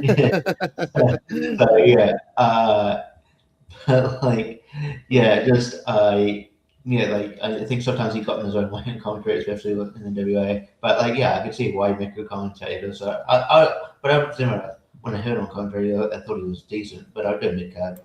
All right, JPO. Yes, I am in agreement. This is what I was thinking about when about in the future too, because again, manager, GOAT, I wouldn't fight that. But there was something about him on commentary. I actually remember on OVW, and this is rare, like legitimately disliking to the point of like I kind of want to mute it. Like he just like it depends. I think maybe on the partner and the place he was at. So because there's honestly sometimes where I didn't like him. I liked his NWA run before he made an Ethiopian joke that got fired. I'd say mid card's where he belongs. I'd even go even more mid bottom for him than like a Sully or a Bischoff. But okay, no, fair enough. We'll leave him there for a minute. All right, let's scroll down. We'll keep it rolling here. This is gonna be a big one. We got good old JR, Jim Ross. So I think he needs no introduction. Richie, see what JR. Yeah, so I think definitely his prime with Attitude, Attitude Era. I mean, his pairing with the King, pairing with Paul Heyman, him being on top of as the lead commentator of WWE. I think there's no one better. Like putting over those moments. Putting. He helped. I think he's. We talked about Booker T helping getting Trick over. I think he was instrumental as well. Like maybe getting Austin, making Austin seem important. Style go. This is all those phrases, and they might seem like they might seem silly sometimes. I sort of know what a government mule is. Stomping a mud hole, slobber knocker, all that kind of stuff. But that they're uniquely him, and it's just he's just, and there's no one like JR, and it's why I want to preserve that goat. I don't want to, he's clearly doesn't have it in present day. So I wish he would this wouldn't be in commentary, but as a commentator and his actual legacy, he is the GOAT. I think he's, if not number one, close number one. I think he's in my opinion the best commentator of all time. So I would go GOAT. Yeah, JPO. You're muted. You're muted. I had such a nice pitch too. I was so happy to say GOAT. I was so excited for this one. Okay, let me rewind. Absolute GOAT, baby. This is, people always say, the voice of my childhood. This is the voice of my childhood. The boyhood dream has come true. This dude is top notch. Crazy to think. What was it? WWE let him go. Love it. Love that 90s. This is the Attitude Era voice here. Somebody that a lot of people, including myself, were upset when Vince fired him more than once. Mhm. You know what I mean? I'm gonna make no like hesitation for like the last couple of years where he is not totally there because he was already goated for well over a decade by then. So yeah, absolute goat. He could have retired in 2006, and I'd still call him a goat. You know what I'm saying? Right, Like that's he would what I'm still saying. be, The he would AW still stuff be was goat just like a level. cherry, just Yeah, it's like a respect run, like yeah. a Right. thank you run to me. No, So late 90s, 2000s. Yeah, even if he had just done that, I still call him a goat. He was good in Mid South, even back in the 80s. Yeah, he's kind of been the voice of wrestling for a lot of people. And yeah, I mean, just some of the most classic calls of all time. I mean, what do we associate the Hell in a Cell with, if not "Good God Almighty, good God Almighty, that killed him. Scott is my witness. He's broken in half." I mean, everybody who's seen that clip knows that quote too. Like, it's just he has some of the most classic wrestling calls in history, and he knows how to make those big moments pop. So no, 100%. I think he's up near the top actually. So I think it would be hard to beat him, in any kind of thing. So all right, let's go down to Joey Styles. So kind of the voice of ECW. One of the guys to first really call pay-per-views all by himself, all solo. Like I said, a little bit with Don Callis in the later ECW. Brought in, called Raw for a little while for a short run, and then ECW on Sci-Fi. So yeah, kind of all over the place as far as that goes. But I think we're on JPO. If you're good, what do you about Joey Styles here? Joey Styles. Really good. There's a time too in a lot of ECW where he just did it by himself. And so even sometimes people go, "Oh, I have to Joey Styles tonight," and they ever get to do commentary by themselves. Yeah. And then he's pretty good at that too. I even like his WWE run. I'm trying to think if I think he's like absolutely top level or not. I'm gonna say high champion. I don't know for me if he's goaded, but he's a high champion. For me personally, I'm going to leave it up to Richie because he's a goat for me personally because he's a big influence on me. Like I still go back and listen to ECW. I think it took balls to call a lot of stuff like by himself and be able to make those calls. I think the "Oh my God" thing is iconic, for what he did. And I hated how he got treated when he got up to WWE because I thought he was great on Raw. I thought he was excellent and a good commentary, and I thought he had a legitimate beef when they took him down, after WrestleMania, and he cut that promo where he's like, "I'm not good enough for Backlash," shit like that. Like it was a good promo, and I was kind of glad when he at least got to come back for a little while for ECW. And yeah, I know he did like a little MLW and stuff for a little while, and then he got fired because like political stuff. Original voice of MLW. Chikara fired him because he cursed. And then I think he did someone else like real Evolve for like a couple shows, yeah. Right. So yeah, he bounced around a little bit, but for me personally, I when I did commentary for a little while, I modeled myself after Joey Styles a lot. I like him quite a bit. He's high up for me personally, so it might just be a personal thing. He's a personal go for me. I wouldn't put him as high as like JR or Gorilla, but I would still put him in that tier. But I'll leave it up to Richie. You'll split the difference. I would say GOAT. I think he's just how he's able to anchor those shows by himself, and those iconic guys that, oh my God, like even jokingly whenever someone gets into those rough and tumble fights, I'll go, or if women get into fights, I'll still in my head I'm like, cat fight. So it's he's just sort of he's that edgy commentator of like my childhood. But he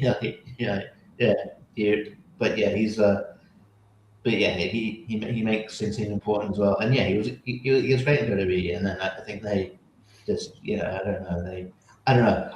I also think that, not saying this is a reason, but they do have this. Vince definitely has this thing of like, oh, you came from like competition, you came from like other promotions, the other company, so where I'm not going to put you over as much. Yeah. And then they even did that with way back, like when Sting was in WWE from Preplays. It's like, well, he's still not over that. Okay, fine. I'll go because I think he is an iconic voice in wrestling. All right. All right. Moving on. A couple of these we can kind of speed run. We can speed run a Josh Matthews real quick. You want to just do a quick vote? JPO, Richie. Yeah, quick Josh Matthews. We'll just go up and down the line really quick. Some of these we can go quick. He was there, so I would say mid card. JPO. High mid card. I liked him in TNA.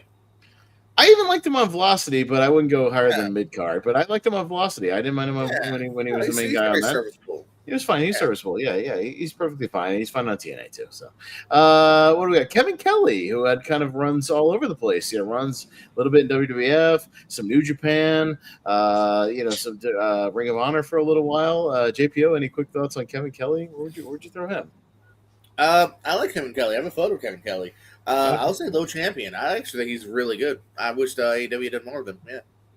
Yeah. I'm kind of with you. I think he's really good when people give him a damn chance. And I think, I thought AEW even should have hired him early on, to be part of their crew, to call like Collision or something or whatever. I just wish, or we talked about the WWE could have brought him back at some point. I thought he would have been great. So I like Kevin Kelly quite a bit. I think he got a bad rap in a lot of places. Richie, I'd go low champion.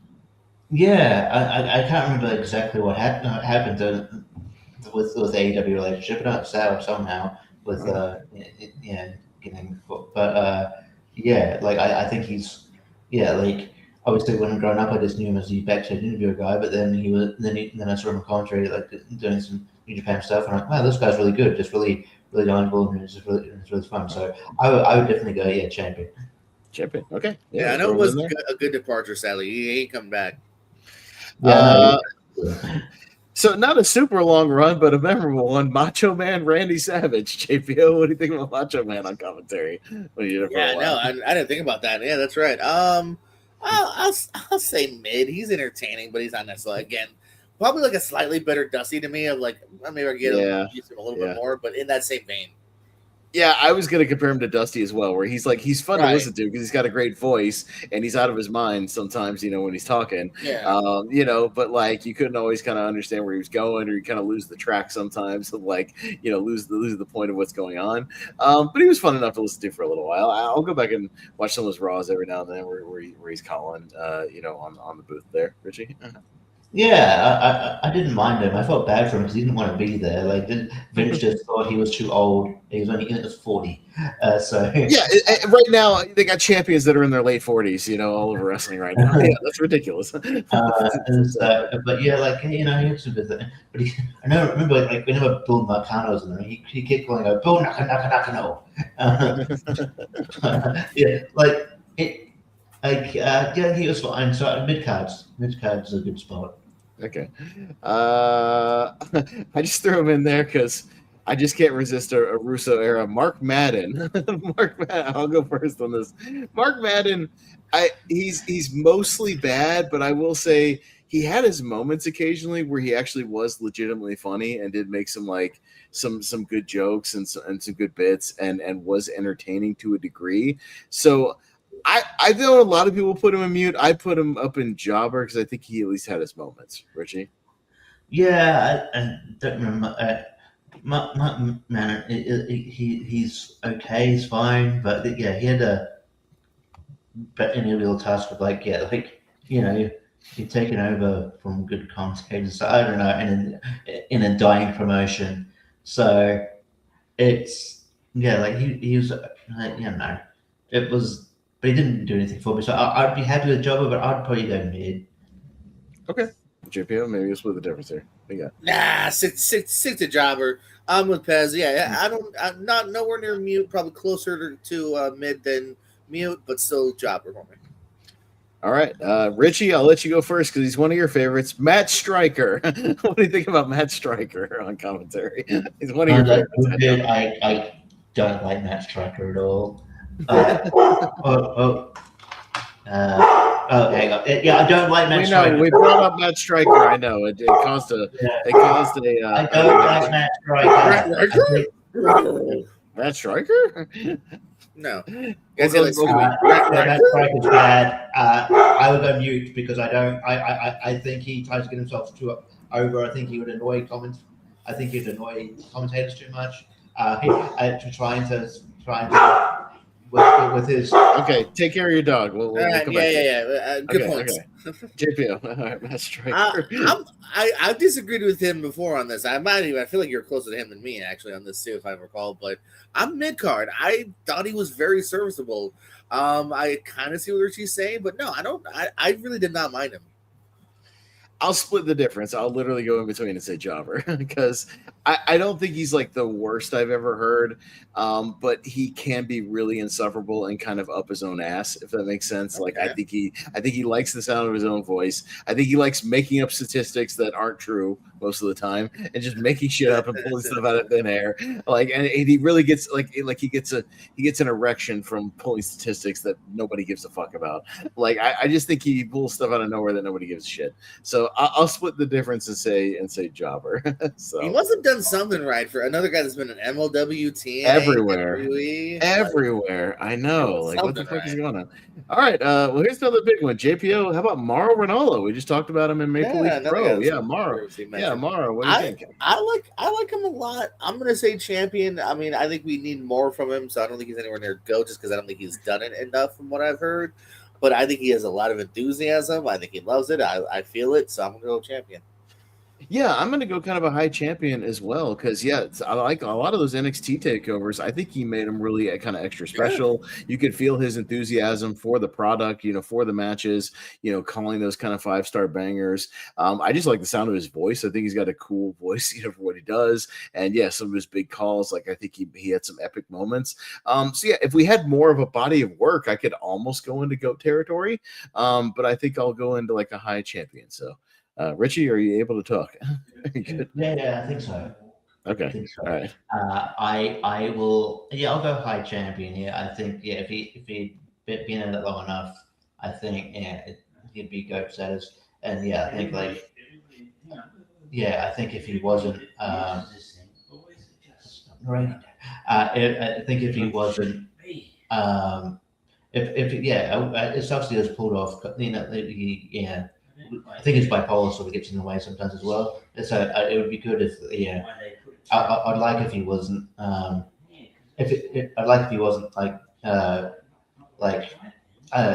if he had more of a run on SmackDown as well. But I do think he has GOAT potential in wrestling, but I think he's a champion.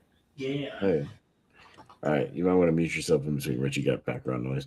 All right, just throw that out there. Okay, and here's another big one. I mean, dude who's been doing it for 25 plus years now, Michael Cole. So this could get interesting.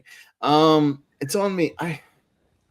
I'm very hit or miss with Michael Cole. I get the arguments that he's a pro at what he does. I know he's very well liked. He certainly has his moments of being great, but he also has his moments where he annoys me. I think the heel commentary run was awful and really kind of hurt a lot of his momentum there. I kind of mostly like his earlier days with like him and Taz on commentary. I thought they had good chemistry, and I think I liked a little bit of when Vince left and he got to loosen up a little bit and have a little more fun. So I appreciate his enthusiasm. I can't go GOAT though. Like some people were like, "Oh, he's the greatest of all time." No, he's not. He's never going to be as good as JR. I'll go low champion. Richie. Yeah, I don't know. Hot take. I think he's overrated. I think the GOAT status I think that conversation is forced. I think it's like just because he's been there for a long time doesn't mean he's a GOAT. doesn't mean you've been employed for a long time. Doesn't mean you're a GOAT. Yes, he is better with Vince not in his ear, but so is a lot of people. But like there's still occasions where I'm like, man, where he could have put even in Brian Alvarez mentioned it this week. Javon Evans advances, and instead of putting over the fact that Javon advanced, it was like, but Braun cost Seth the match. It's like, but put over the young talent that won. And sometimes he just does that, and I don't know, just like I don't know. He's not. He's just to me he's mid. I'm going to say he's mid. Okay. Maybe JP will split the difference here. No, I'm leaning more towards what Pez has said. Yeah, I was interested to hear this one in particular too, what everyone would think about, because I do think this guy is undoubtedly a Hall of Famer based on longevity. He's approaching 30 years with the company. I know he's at least there in '97. I can picture him doing stuff with DX. So for about 30 years, give or take. So like that's kind of crazy. So like big kudos on that. But at the same time, yeah, I mean that between the heel run and even now, like he makes a lot of mistakes.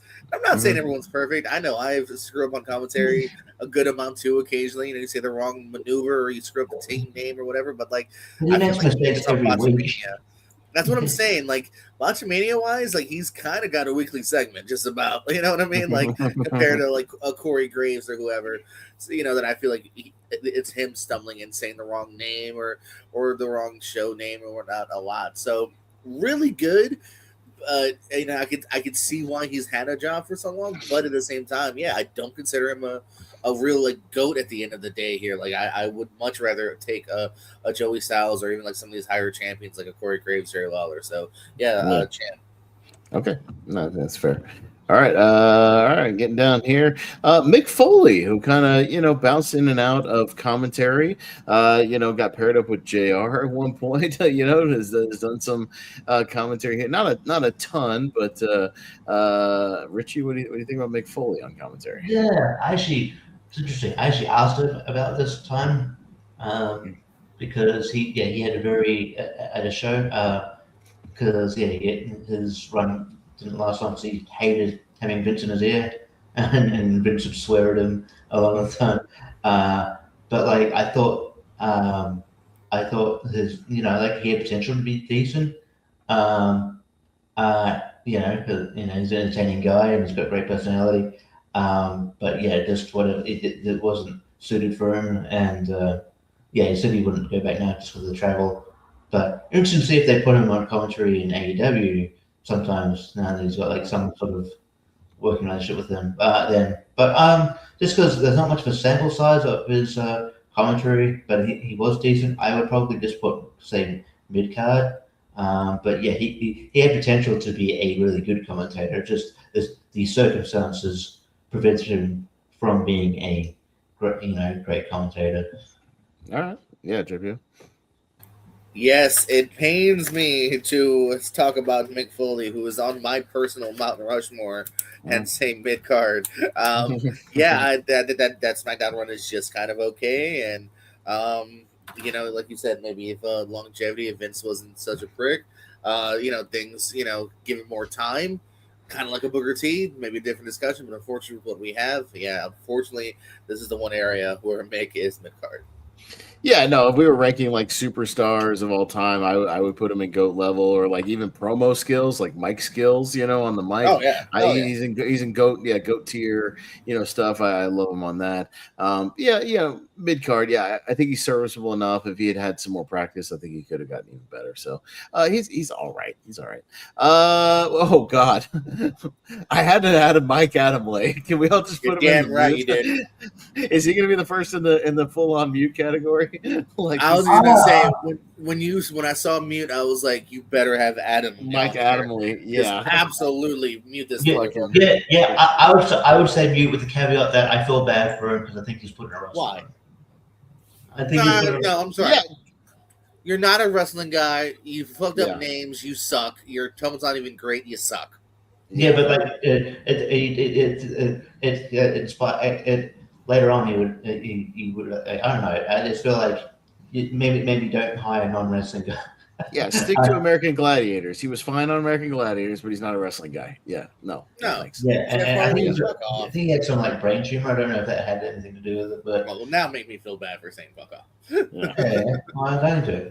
You feel bad. Not fuck off personally. Just stay away from my wrestling. No. Yeah, I had no problem with it being on mute, but I'll invite you to the cookout. But just get off my television. Yeah, so I had to put him in there. If there was ever going to be one that was definitely in the mute category, it was going to be that. So yeah. But here's another big one, Mike Tenay. So we talked a little bit about him with Don West. Obviously, goes back to WCW. Calling a lot of the lucha stuff and dropping his knowledge there. But promoted kind of to head. Once he got to early TNA JPO. Yeah, how about Mike Tenay? How about the Professor? Yeah, man. I know. What was it? It was supposed to be like during COVID. They're going to bring him back for a little bit, like in Yeah. like a reunion special that unfortunately never happened, and they still haven't done that because I miss him. Um, Fun commentary with Don West, as we said, kind of a weird yin to yang because he is kind of very much the professor, the straightforward. I think I had that trading card, by the way. I used to collect those trading cards. Yeah. Chris Hero had one, and he fucking jobbed twice on an explosion. It was weird. Anyway, that's a weird side Yeah. note. I just remember being like, what? Are they really scraping the barrel? Yeah. And I love Chris Hero. Just it was weird to be a jobber on explosion twice Right. and get a trading card. I thought it was always weird. Anywho, I think champion. Yeah, I don't know if I'm personally at GOAT because I do think he very much has his level.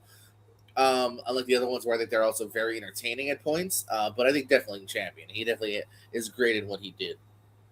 Yeah, I think he has a great voice and again a great knowledge of the sport. He knows the moves, he knows the gimmicks, he knows the stories. He knows the the history of everybody. And I think when he finally kind of got promoted in TNA again, I think he was a big part of the success and really putting over the product and doing his part to kind of elevate the status of it. See, I think again he's right on that border. It's more of a personal preference. I really, really, really like him. I'd go like high champion. Richie? I was sort of on that border as well. I think he's, like definitely, obviously the historian, the professor. He knows his stuff. He, knows how to pace the show along. He's great with Don West. I think he was great. But yeah, I think what he's missing is the charisma factor. He doesn't really have much. Yeah, I could get behind the argument. He's a bit maybe boring beyond like the kind of story, but yeah, so yeah, he's probably a very high champion. Yeah, he's just not that.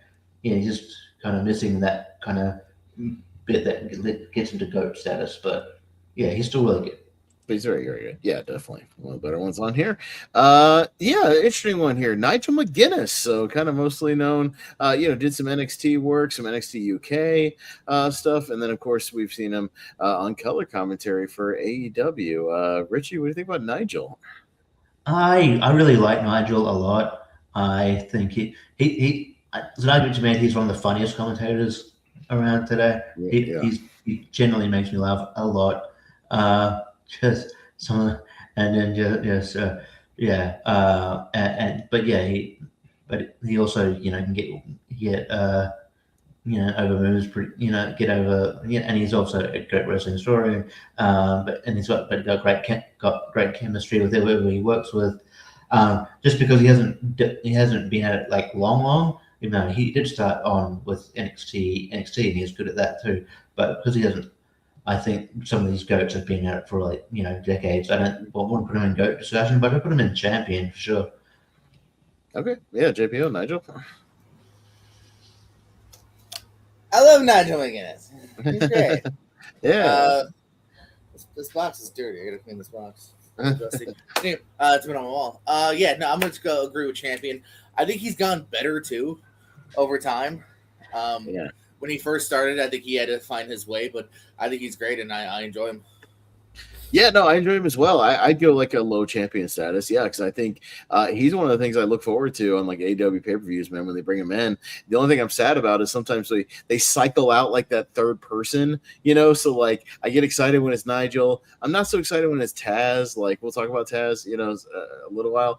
Like when they kind of cycle out that extra person, I'm always kind of hoping it's just going to be Nigel for most of the pay-per-view because, he makes me laugh quite a bit. And I think that's valuable when he's both a good heel commentary, but he also makes me laugh. So I enjoy Nigel quite a bit. He's a lot of fun. All right. Pat McAfee could be a controversial one. JPO, what do you think about old Pat and what he brought to the table? Yeah, I mean, I think he's only controversial based on that last run being just unnecessary. Yeah. Otherwise, I did really like him for a while. He kind of grew a little less on me, but never in like a go away heat way.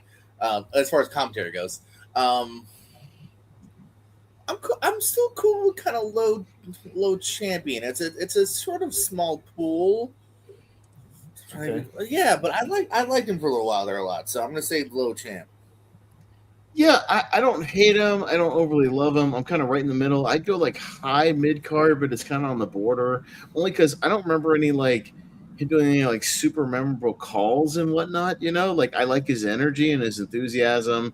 Standing on the tables, getting really into the matches. Really rooting people on and whatnot. I appreciate that. Yeah, I don't hate him like some people do, but I don't think he's like up on the same levels as some of these guys in the champion tier. So I'm gonna say. I want to say high mid card, but I'll let Richie kind of split the difference here. Yeah, I think he made an impact. Made an impact like very in his like, short run, and yeah, he's obviously got a really great connection with Michael Cole. I mean, I can see the argument of like why he might he just try to get himself. He's a bit boisterous and tries to get himself over a bit too much as a color commentator, but like I still think he is really good at his job still, and yeah, I would go maybe low champion. Okay, so he'll make it up in the championship right next to Michael Cole. I think that's fitting. All right, he is good, buddy. All right, yeah, here's an interesting one. We got Paul Heyman. So again, not a ton of stuff, but again, I've always been an advocate, so to speak, to make a pun, of his run with JR. I thought he had fantastic chemistry. I really liked him as a color commentator. I thought he had a really natural knack at it because he was already good on the mic, so we already knew he had that kind of charisma. I can't put him in GOAT tier only because, yeah, it was such a kind of a short period of time, but god damn it if I don't love going back to some of the 2001 and the Invasion era just to listen to him and JR back and forth, because I think he was incredible while he was on the actual microphone. So I would go somewhere in the champion tier. Richie?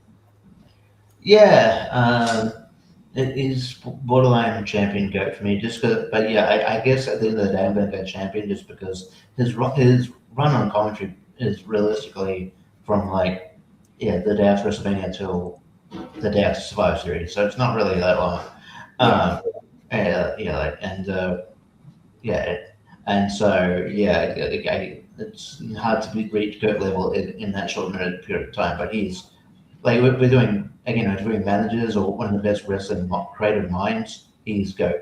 But yeah, like he still makes an impact in a short period of time. He's really good, and yeah, we just watched Backlash 2001 and WrestleMania 17, and he's fantastic on those shows, and this is back and forth, and he's just really charismatic and really just really good. So I'd go champion.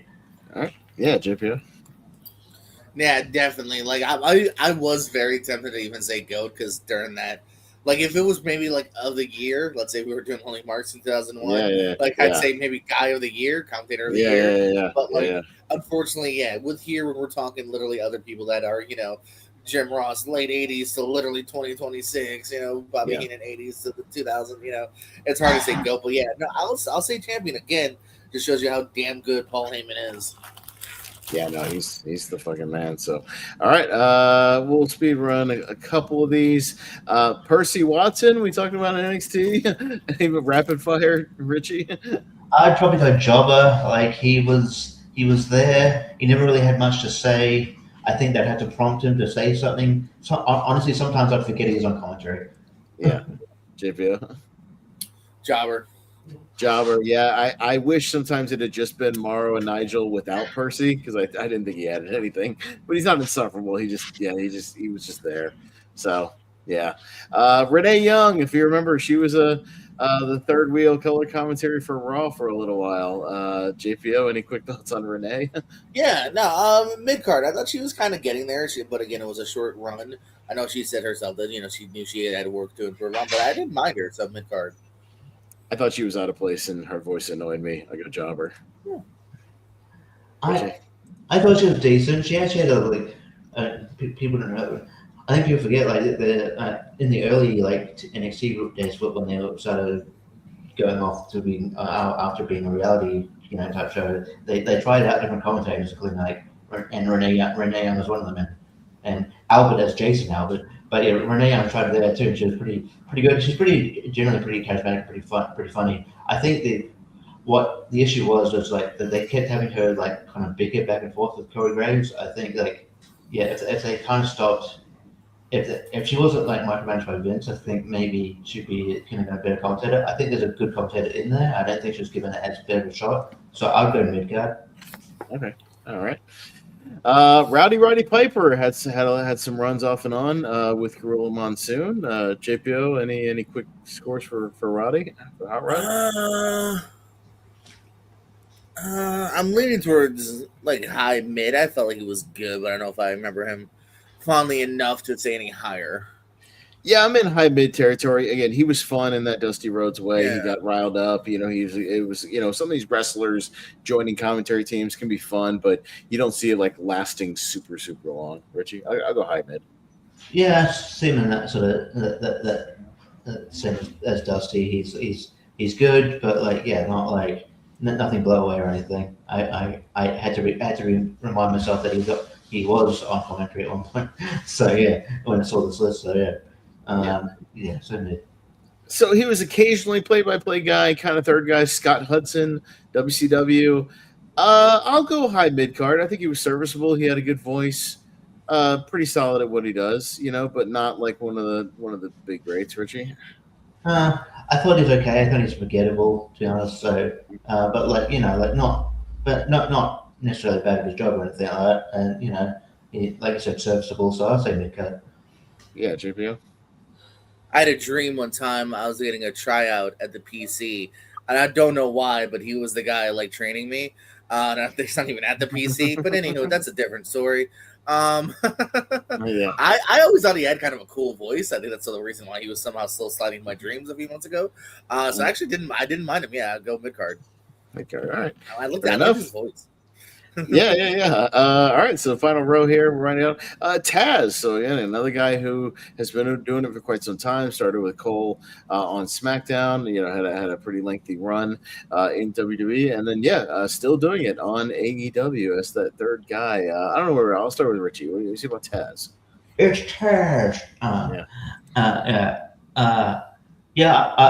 think Taz is really fun and really entertaining.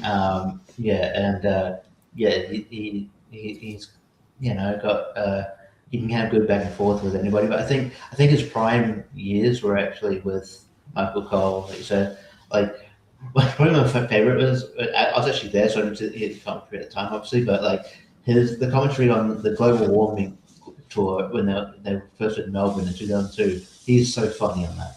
He just played this like the ignorant guy who doesn't know anything about Australia.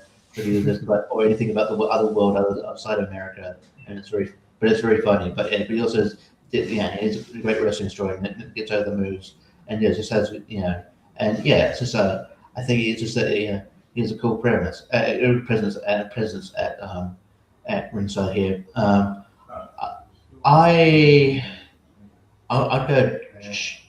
I'd go champion.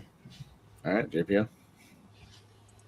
I'm a little torn. There's times where I do definitely enjoy him, and he's got a great Botchamania weekly segment just about as well.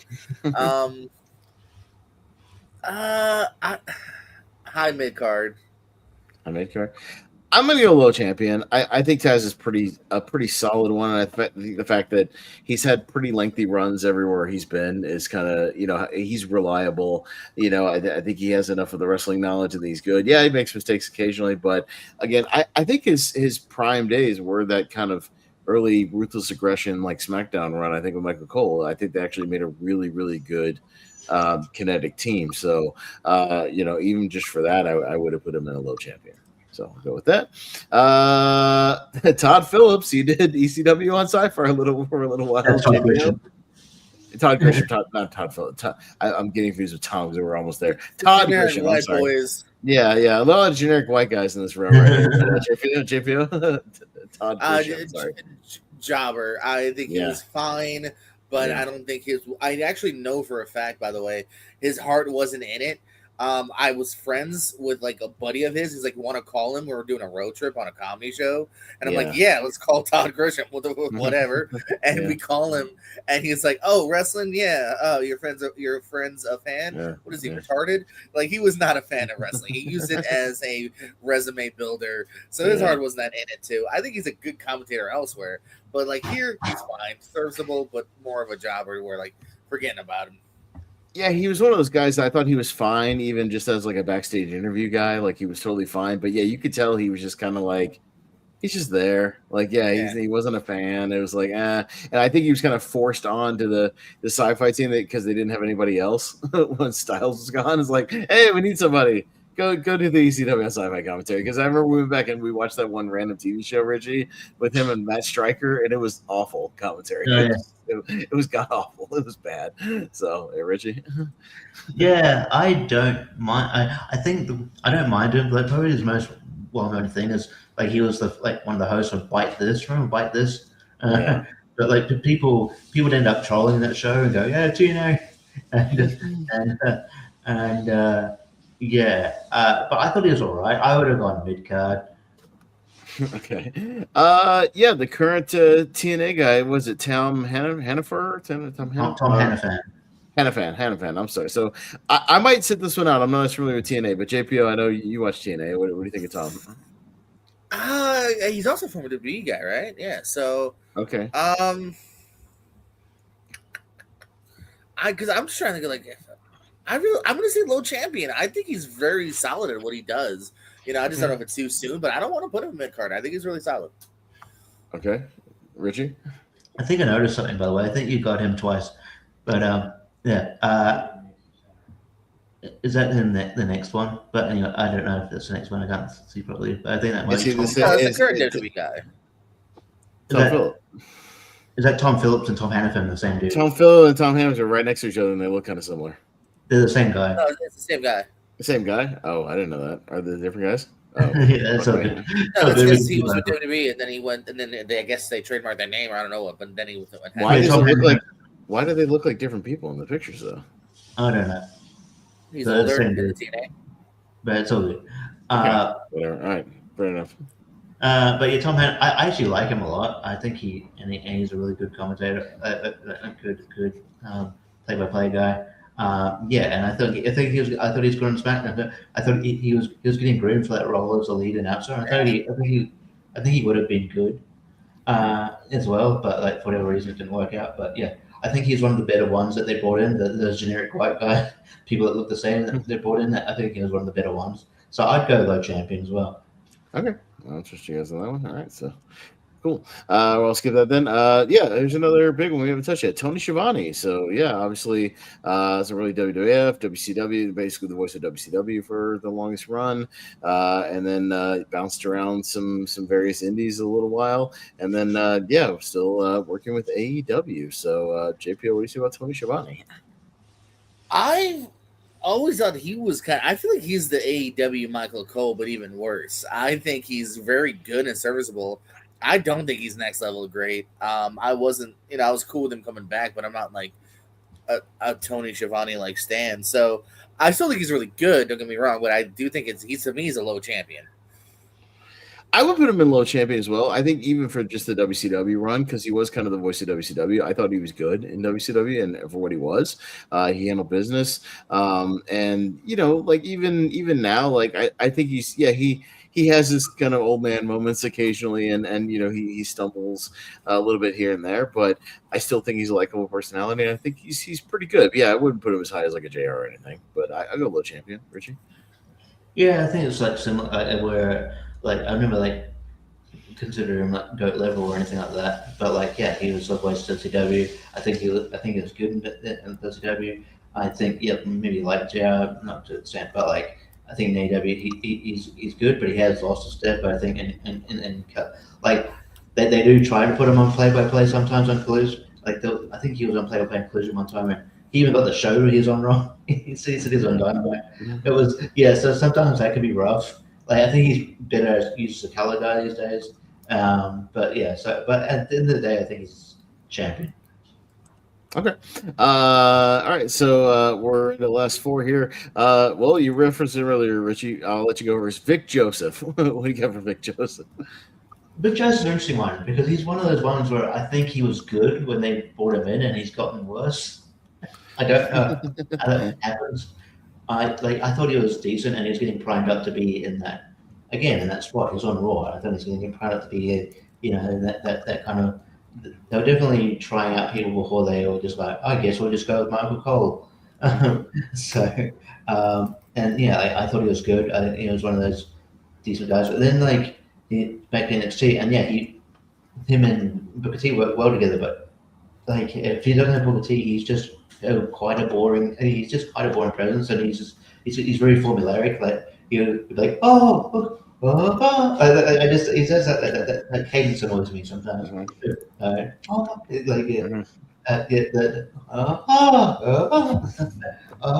and just so I would say mid. Okay. JPO. Yeah, low mid-ish for me here again. I like him, but I'm not necessarily like next level in the money means. Sure, I would have gone Jobber. I think he's boring. Nobody ever thought he was interesting at all. Kind of bores me. All right. Well, Vince. If you remember, Vince was the lead guy for quite a long run in the 90s. What a maneuver. JPO, what a maneuver. Where does he go? I mean, I didn't mind him in that 80s sense. Like, I don't think he could hang today. So I'll say, again, low mid. Fine, but like, yeah. Yeah, I'll go somewhere in the mid card because he's serviceable in moments. He has an enthusiasm where he knows how to kind of put the stories over. But yeah, he was never the best at remembering move names or promoting the history or anything like that. He forgot people who they were a lot of times. But usually he at least had supporting people that kind of knew what they were talking about. A lot of times JR would be there and he kind of fill in a little bit, but he was at least lively for what he was doing. So I'll go mid, Richie. Yeah, he had energy and he obviously had passion. I liked what he was doing, so can't knock him for too much there. But yeah, he definitely had his like foibles and like his phrase. Yeah, what a maneuver! Or probably after that halftime he'd go unbelievable, and it wasn't really that unbelievable. Unbelievable! Oh my god, that was unbelievable! Unbelievable! So I would go mid. Okay. All right. Last 2. We got 2 current guys. So let's go Wade Barrett. Wade Barrett. I quite enjoy Wade Barrett. I think he adds a good lot. I like his kind of deep voice. I think he works. I've always liked sort of British guys on commentary for what they are. I think he does a good job again towing that line of like being a little on the heel side, but not overdoing it too much. Pointing out some logic stuff if somebody's doing something kind of silly. He's not afraid to just step over the line and say so. But I think he has a good kind of gravitas to it. So I'd go like a low champion. I quite like Wade. Richie? Yeah, I'd go champion as well. I think he's he's funny, charismatic, and I think he's got good chemistry with whoever he's with, and I don't know, just like and I just think he's great. And I like hearing his voice. On commentary, so I'll go champion as well. Maybe in time it will be he'll get better, but yeah, he's definitely not bad. He's pretty damn good. Yeah, JPO. Yeah, I'm a fan of Wade's. I'll say champion as well. I think he's right in that Nigel territory of like I liked him kind of from the get go. I think he's only gotten better and has really smoothed out even what he kind of has had to. And I look forward to him every week to a degree. So yeah. Yeah, and I almost forgot to add him, but I last second. Another current guy that I almost forgot about, but Joe Tessitore. So maybe the jury's still out. I don't know. We'll see. Yeah. I was going to suggest something because I noticed you got because with the 2 Tom Phillips, whatever. One, if you wanted to pretend Tom Phillips was, I don't know if you remember Kevin Patrick. That's the guy you don't know. Yeah, he's pretending somebody else. No, I'm fine. I would have put pretending JPO and put him in GOAT. I'm okay with that. Yeah, right. Kevin Patrick's a job, by the way. He sucked. But anyway, Joe Tessitore anyway. All right. Yeah. So Yeah, go ahead, Reggie. Yeah, Joe Tessitore. I'm not a fan. Let's put it that way. I think he's a. You need to be lively, and he's not at the right point. But like sometimes you get to be like, oh, welcome to Friday Night SmackDown. Oh my God, there's a match coming. Oh, that's going to be a good match next week. And then he'll just then it'll be like someone woke him up. Someone woke him from his sleep, and then then he'll be having energy randomly, and then he'll be docile again. I'm like, what the He just doesn't have that. He's not a wrestling announcer, and hasn't adapted to being a wrestling announcer. So I don't really enjoy listening to him. So I don't know. This might be harsh. I'll go Jobber. Jobber, okay. JPO. Well, I thought I was going to be the heel because we're leaving him in Jobber. I think he's close to mid card.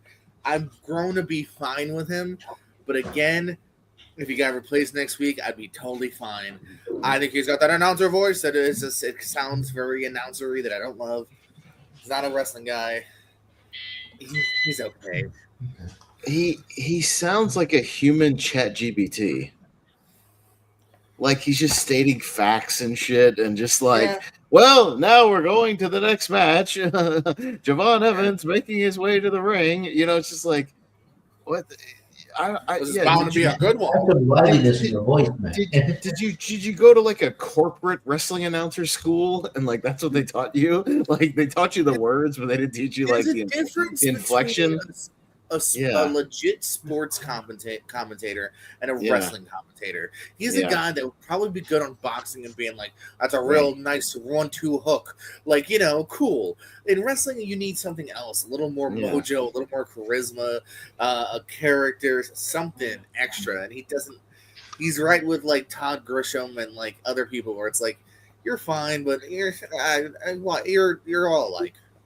Yeah, I feel it. So, all right, well, there we go. Is there anybody you guys want to shout out that I missed? I think I got on most of the major people, but anybody either you're a fan of or you hated, at any given period, even for a brief. Shout out to Adnan Verk, who lasted 3 weeks. I'll just say if you go to currently in TNA for the former Aiden English Matthew Leewalt, I think it's becoming pretty good. So shout out to him. I know I've said it twice as a joke. I'll say it 3 times.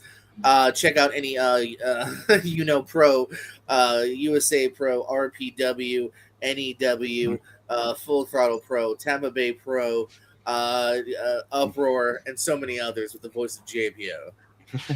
I would say. And you can go back and watch Pro Wrestling Explosion with Pez on commentary. So, I'm sorry, not Pez on commentary. Austin Howell on commentary. Pez. Who the fuck is Pez? Who the fuck is Pez? He's reffing on the screen while I'm doing the commentary. That's what he is. I would say one big one you missed. Shout out to Ian Riccaboni. I just didn't go. I didn't go into Ring of Honor territory, but we could definitely shout out like. I do like Lenny Leonard. I think Lenny Leonard was pretty solid, during that run. I was not as enthusiastic about Dave Prazak. He kind of annoyed me a little bit. Like I love Dave, and he still does it for a lot of indies like GCW. Yeah, I like. Also he's a fucking weirdo in real life. He's a fucking. Oh, really? Weirdo. He's always been cool to me. No, I never got along with him. He had his own little clique of people, and then never talked to anybody else at shows, which I didn't appreciate. Okay. He stuck with his little like group of 2 or 3 people, and like never went out of his way to even like talk to anybody else. So I didn't really like that. And so it may be a more personal thing. Just a quick shout out. I really like Eric Gargiulo. I know he doesn't really do it anymore, but like the early CZW days and shit like that, I quite like Eric Gargiulo. I think he had a lot of energy. Yeah. Him and John House were a really good, fun commentary team, and like I'll go back and watch early CZW just for them. But that's just me personally. On Evolve a lot with Lenny was Ron Nemi. Ron Nemi, I know Ron personally. He's a good dude. I love Ron. One of my favorite kayfabe corners is with him. If you're ever bored, good interview. So I mean, I just didn't go into like every. I had already had 45. I didn't want to do. I mean, even like other wrestlers, Colt Cabana's not bad when he's done it. Daddy Magic. Yeah, he might be. I could see that being a legit transition one day for sure. Yeah. So, just thought that'd be kind of a fun, not talking about wrestlers I per like se, that. I but a like few that. wrestlers. That But was yeah, a cool. little commentary and talk about something a little bit different. So we only have 4 people in the GOAT tier. So Bobby, Gorilla, JR, and Joey Styles, only ones I making mean, the GOAT tier. to So me, like there you go. a Yeah. lot of people throw around the GOAT thing a lot now, but like that Yeah. is what the GOAT is. Like that is Yeah. truly next level. Who would like because there's a lot of great Yeah. champions, but Yeah. who is one of the best? Like, and yeah, I think Stands the it's weird test to of have too time. many GOATs. Yeah. Absolutely, yeah. You And can't. a couple of them could squeeze into that territory by the time. No, yeah. By the time the run is over, we could Yeah. if we revisit this in 5 or 10 years, like a few of those people could have reached that status by then for sure. Like I could get that. So, well, there we go. So let's wrap it up. We've done that. We'll come back next week. We will have some things on the agenda next week, so we won't need to fill any gaps because JPL will have to bring 2 sets of predictions because we got both on the same weekend: Night of Champions and Forbidden Door. So it'll be a night of predictions here on. Oh, is it also Night of Champ? Are you already on that? Okay. Yeah. No, literally, it's it's Night of Champions, Forbidden Door, and Great American Bash. Yeah, Great American Bash too. We'll have to not go over full prediction, but talk. But you can definitely like run down the card. I don't sure. think that's an accident. I think they did that on purpose. They're doing that shit all the time now. Yeah. So it'll be all about predictions and a big weekend of wrestling next week. So we'll break it all down and preview everything and predict everything. So we'll have plenty to do next week and obviously the week after when we have to talk about all those shows. So we got plenty to do over the next 2 weeks. But just a fun little tier record just to kill some time tonight and have a little fun. So all right, Richie, any quick plugs, parting words? What you got? Yeah, you can catch me and Pez on Wheel of Movies as we talked about the Phantom. That was a fun time. Mm-hmm. And Ben Affleck? What's that? The movie with Ben Affleck? Oh, that's Phantom. Phantom. Catch me and JPO at some point versus each other on Welcome to Horror for Louis Vuitton's memorial tournament, I guess. Tournament. Hold on. His retirement thing, not his memorial. You make it sound like he died. Okay, very different. Let's clarify that in case there's any Luis. Yeah. No, I was gonna say we were just he was just on episode 700 the other night of ASAP. Like he's not dead. Oh my god. Unless something happened. Something happened 10 hours ago. Like what happened? I really like you when he's please stay alive. So cut that is retirement. That's an important distinction. Yes. And then you know, dad in the background, and then other than that, 205 something like T-Reg and that's pretty much me. All right. JPO, I know you gotta take a little, not that you wanted to take a break, but a little StreamYard hiatus just for a minute. But we'll see. I might already have a workaround on that, so we might have a match on Sunday. Okay. I was thinking, if you want to try my method, I'm willing to help you out if you want to. So we can figure something out. We'll talk off air because I think that would have worked, but we'll talk off air because I might have. Okay. I already think I found a workaround came on for me. Fair so normal ASATs should continue soon. And then because we're still doing the tag team tournament on that Sunday, I believe is the next matchup. If everyone shows up on time, Antonio's got to celebrate with the Knicks winning. But yes, that Ozo is happening. As I said, me and Richie will fight at some point on the Why We Love Horror soon. We just fought. In fact, our team's match with Pez hosting was not that long ago, so go check that out. See us fighting that. Me and Richie fight forever. I'm his new Michael Turner. And I believe I'm talking next week about Ring of Honor with Malcolm on his Spear from the Past show because I told him I don't really want to watch a lot of old WWE, but if it followed somehow spin Ring of Honor, let me know. And he did. He kind of rotates depending on what he spins. It's like if it goes to like certain era WWE or like ECW, WCW, he goes to like me. Late era WWE, he goes to like one of you guys or Jacob or something. Yeah, like Ring of Honor will hit you up. Certain things of like TNA. He'll hit you up, shit like that. Like it kind of depends on what company, what era. Yeah. So I believe I'm actually kind of looking forward to is that I believe it's a show I've never seen, Wrath of the Racket, which Jim Cornette's going to be on it. Yeah, okay. So, 2003. So it's I watched like the first promo just to be like, yeah, this doesn't look familiar. So okay, like it's a little hidden one I haven't seen. Okay, yeah, I for a long time owned almost every Ring of Honor show up to about 2007. Yeah, I kind of sold off the collection at one point just because I needed some money for my house. But I kept some. I kept like 25 or 30 or so, like select ones, including a signed CM Punk DVD. So I didn't want to give that away. Best of CM Punk signed by CM Punk. But which he said he never got paid for. That was funny when he signed it. He never got any money from. He's like, tell Sal he owes me money. So for certain things. But anyway, hey, me and CM Punk have that in common. Sal also technically owes me money. Yeah, Sal owes me some money back in the day too, but maybe we'll talk about some point. Anyways, so as far as me, I'll be getting drunk. I might try to shoot you like Connor. Anyway. Yeah, right. I'll be on with Wolfman. Here's the thing: monthly mistake drinking game, War of the Worlds with Ice Cube. That's going to be a doozy. Every time they mention Amazon or Data, that's all you need, and we'll be dead. So there's a whole lot of shit going on, even more than that. But those two alone will get us nice and tipsy. And then I'll be on with Malcolm for Rankum on Sunday night, doing a little Spielberg Rankum Redux, so that should be interesting where that goes. And then I'll be hosting a lot of tournament fights and tier rankers and whatnot over on the Movie Hero Network, so you can always find me over there. So we'll wrap it up. Our match, Richie, is Tuesday the 23rd at 10. It just got settled. Okay, cool. Yeah, that works. Cool. All right. Well, let's wrap it up there. So, we'll come back next week. Like I said, previewing and predicting all the wrestling shenanigans getting crammed into next weekend. We'll break it all down for you and talk about everything going on. So, thank you guys for joining me as always. Appreciate it. For Richie Goodacre, for JPO, Mr. Jordan Owens, I am Austin Vezal. We'll see you guys next time on Moment Marks. Bye.